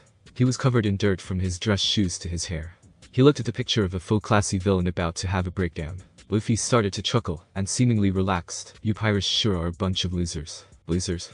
Kuro chortled. Pirates are just a ragtag group of outcasts.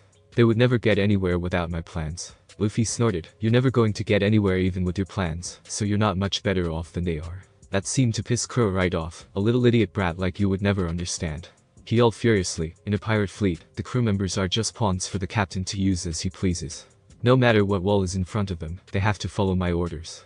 If that means sacrificing themselves or dying, then that's how it will be. That's the way of the pirates. Luffy chuckled. It appeared as if his anger had left him. He looked amused. Even a useless captain like you couldn't even beat Usopp. He laughed harder at the indignant look of fury on Kuro's face. Kuro burst into laughter. That kid, a better pirate than me. Are you right in the head? His amusement trailed off as Luffy only laughed harder. A vein popped up on his forehead, and the blood flow from the cut on his forehead increased. What the fuck are you laughing at? He roared. That brat is better than me. Don't get cocky just because you broke my claws, you little idiot. In what way am I inferior to him? He vanished, and appeared behind Luffy, his remaining claw ready to dice him. Luffy whirled around with that huge grin on his face, and backhanded Kuro a dozen meters back. It's the way you think.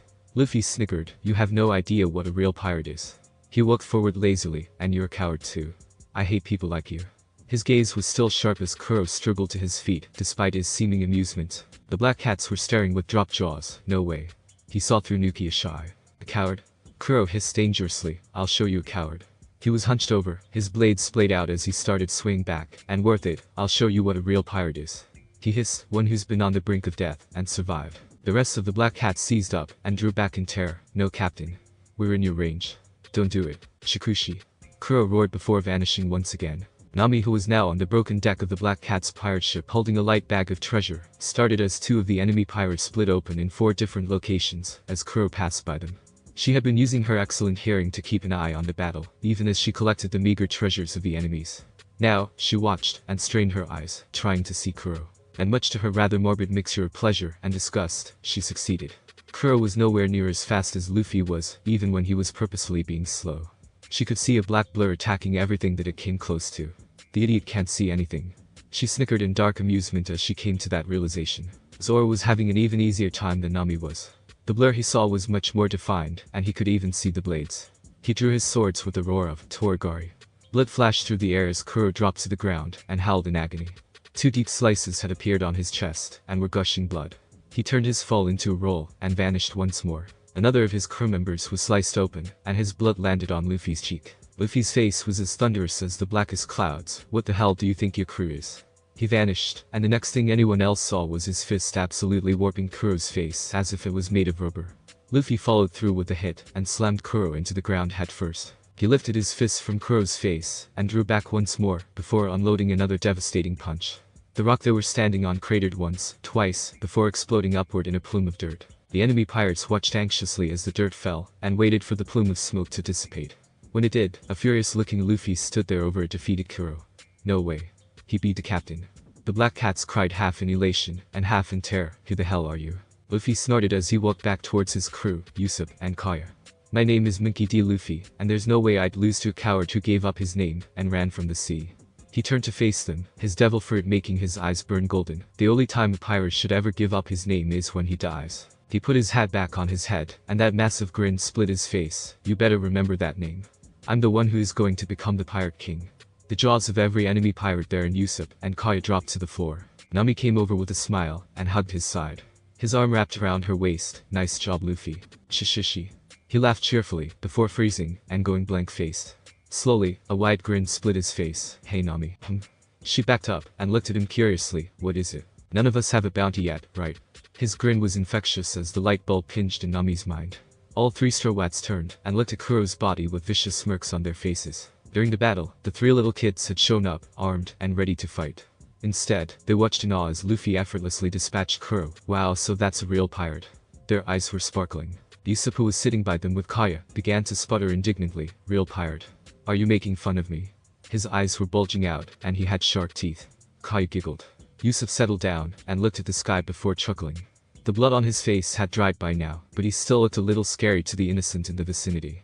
Anyway, would you guys mind keeping this a secret? What? The three kids exploded. But Captain. But Usopp. Kaya looked shocked, and she reached for his arm. We have to fix this misunderstanding. Mary shot you, and the villagers beat you up. You could be this town's hero. Usopp shook his head with a sardonic grin. Nah, I'm the same liar that I've always been. He fell back, and stared at the clouds. There's no way pirates would be interested in a quiet little town like this. We don't need to frighten any of them. He sat back up. It was just another lie. He grinned sheepishly. I won't force it on you guys, of course, but no? Tamanegi yelled. If that's what's best for the village, then that's what's best for the village. Yeah? Ninjin yelled too, clutching his little fists together. We won't tell a soul. Paimon confirmed. Kaya looked at him for a moment, before smiling in resigned defeat. Okay, I won't say anything either. She got up. Luffy, Zoro, Nami. She called, wiping a little bit of sweat from her brow. You all are welcome to stay at the mansion for a little while. The three pirates looked surprised, so she put on her best sly grin. After all, we still have business to discuss, don't we? The three Straw Hats grinned in elation. Luffy made sure to grab Kuro, and sling him over his shoulder, after Nami had hot-teed him so thoroughly, that the madman wouldn't be able to twitch so much as a pinky. If he woke up, that is. The rest of the Black Cats grabbed a lifeboat, and fled after a glare from Luffy and Zoro, leaving the defeated leaders of their crew behind. Usopp groaned as he woke up, feeling something on his face. He sat up, and cracked his back, before turning, and staring at his visitor in surprise. Kaya. What are you doing here?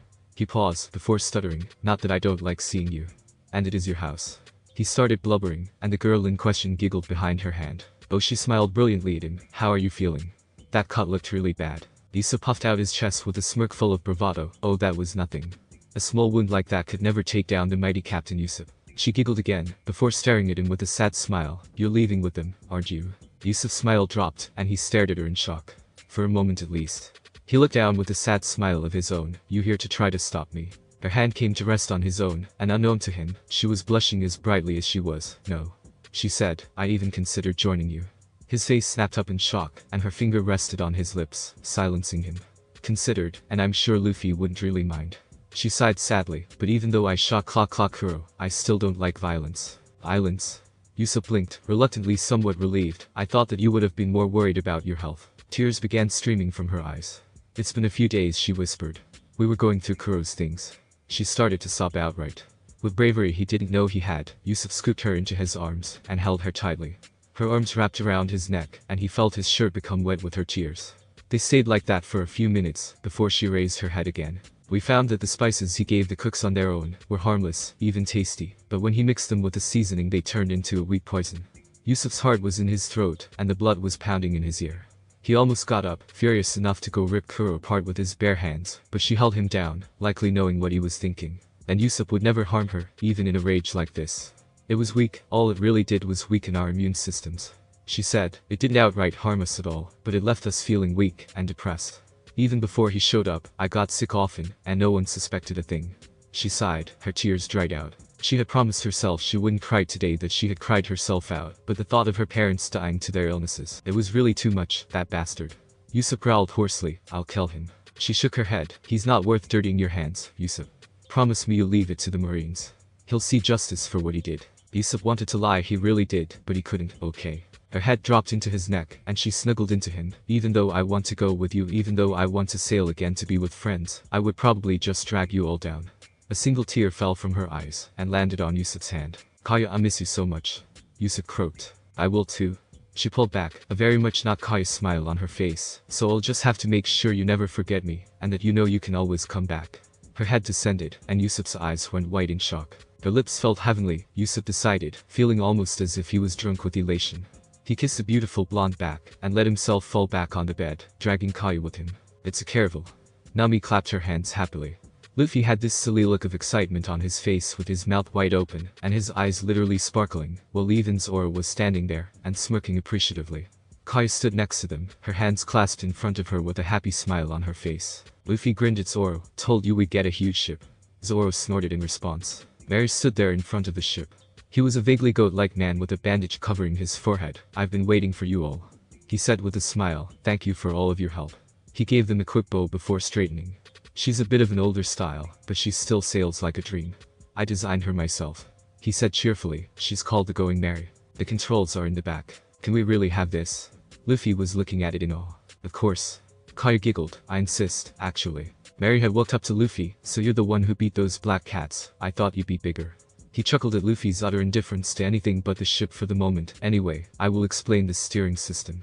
First of all, in order to adjust the yards in relation to the crew garnet, Luffy was paying literally no attention whatsoever.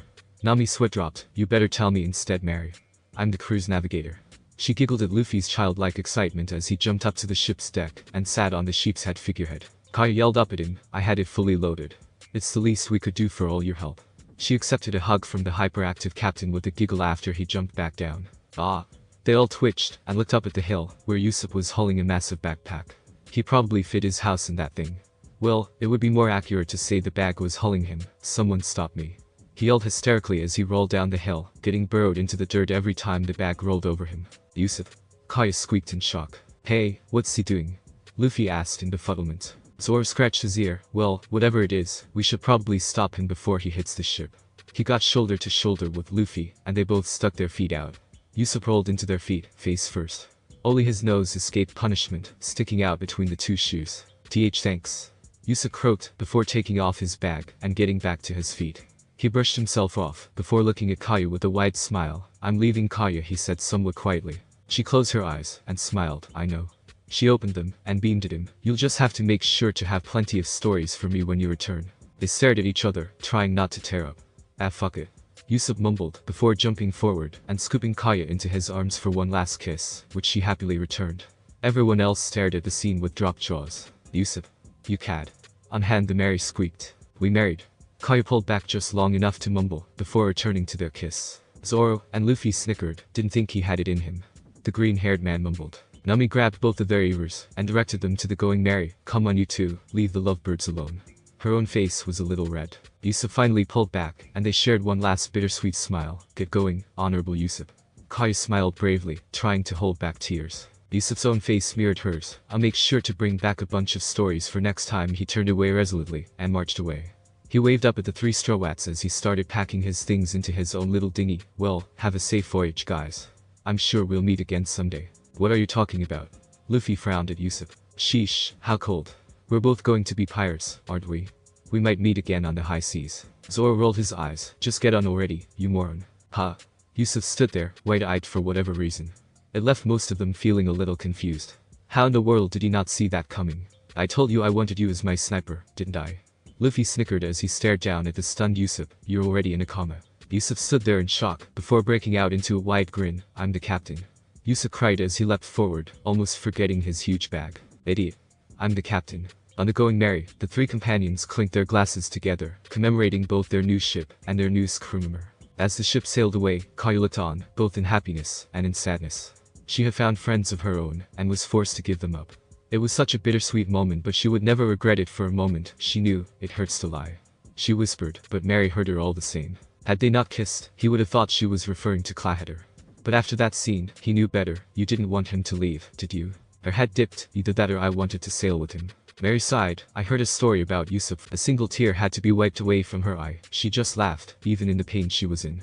Told him that she knew he wasn't coming, that she was still proud of having married him, that she wished she could see Usopp when he became as brave as his father, lie after lie. He told her, hoping that she wouldn't leave him as well, and later he continued to lie, hoping against hope that one day it would come true that he would see his father's ship on the horizon. He turned to her. He could never leave you alone after you lost your parents, for he had experienced the same loss. Kayu wiped her tears away, and smiled at the horizon. I'll have to get stronger so that one day when he comes back, I'll be able to leave with him. She got up with bravado all over her face. I've decided, Mary. The wind blew, and her hair floated gently in the breeze. The next time I see Usopp I'll be a doctor. She turned and walked away from the dock, going back to her home. He chuckled and followed, an excellent choice. Up on the cliffs, 3 children watched as their best friend sailed away with tears dripping from their eyes. Watching him leave hurt, and they knew they would need something to remember him by. They sealed themselves and set off running back towards the village. Pirates are coming. Pirates are coming. Night had now fallen, and Nami was laying down in her new bed. She should have been happy and relaxed. She should have been luxuriating in something this comfy in the fact that she now had a shower and bath whenever she wanted. She should have been happy, but she wasn't. The lingering soreness in her back and in her legs reminded her of her semi-defeat by scumbags who she had no business losing to. And her blood was pounding in her ears as she heard the laugh. She clenched her fists and bit her lip as she began to tremble in rage. She had a great crew, and she had wonderful friends. She wanted to sail with them forever, and she would never be able to do that if she remained weak. As she remained under Arlong's thumb. He had promised to set her village free if she gave him 100 million bili, but she knew it was a lie. She had always known it was a lie. She had only been deluding herself because she had no hope. Arlong didn't have a ship anymore. He had used his ship to build Arlong Park. It was his base, his command post. There was no way he would ever abandon it. She never had hope before. Not until she met Luffy. And now it was here, and it wasn't going away. Luffy hadn't even used his devil fruit against Kuro of 1,000 plans, a man worth only 4 million bili less than Arlong himself. Hell, he hadn't even tried in the fight. Hope was a foreign emotion, but it was one that filled her being to the brim now. The pounding in her ears was gone, replaced by a tranquil determination. She surged up, basking in the feeling. She didn't even need to get dressed, having still been wearing her clothes from the earlier party. She grabbed her staff and marched out of her room and up towards the deck. She almost slammed the door open but held back. She grabbed a long pipe that was secured to the wall right before the door and then walked out onto the deck. There he was, sitting without a care in the world on the ship's figurehead, Luffy. She called up at him. Luffy's ears quivered as he spun on the figurehead and then leapt down to join her on the deck. Nami. I thought you went to bed already. His eyes widened and his hand jerked forward to catch his pipe. Nami. He asked in confusion. We're going to train. Nami said, determination pouring from her, and don't you dare hold back. She declared as she took her combat stance. Slowly, a grin rose up on his face. He raised his pipe and vanished. Clack. Thanks for watching my video, and make sure to check out the author of this fanfic. Link is in the description. See you next time. Till then, sayonara.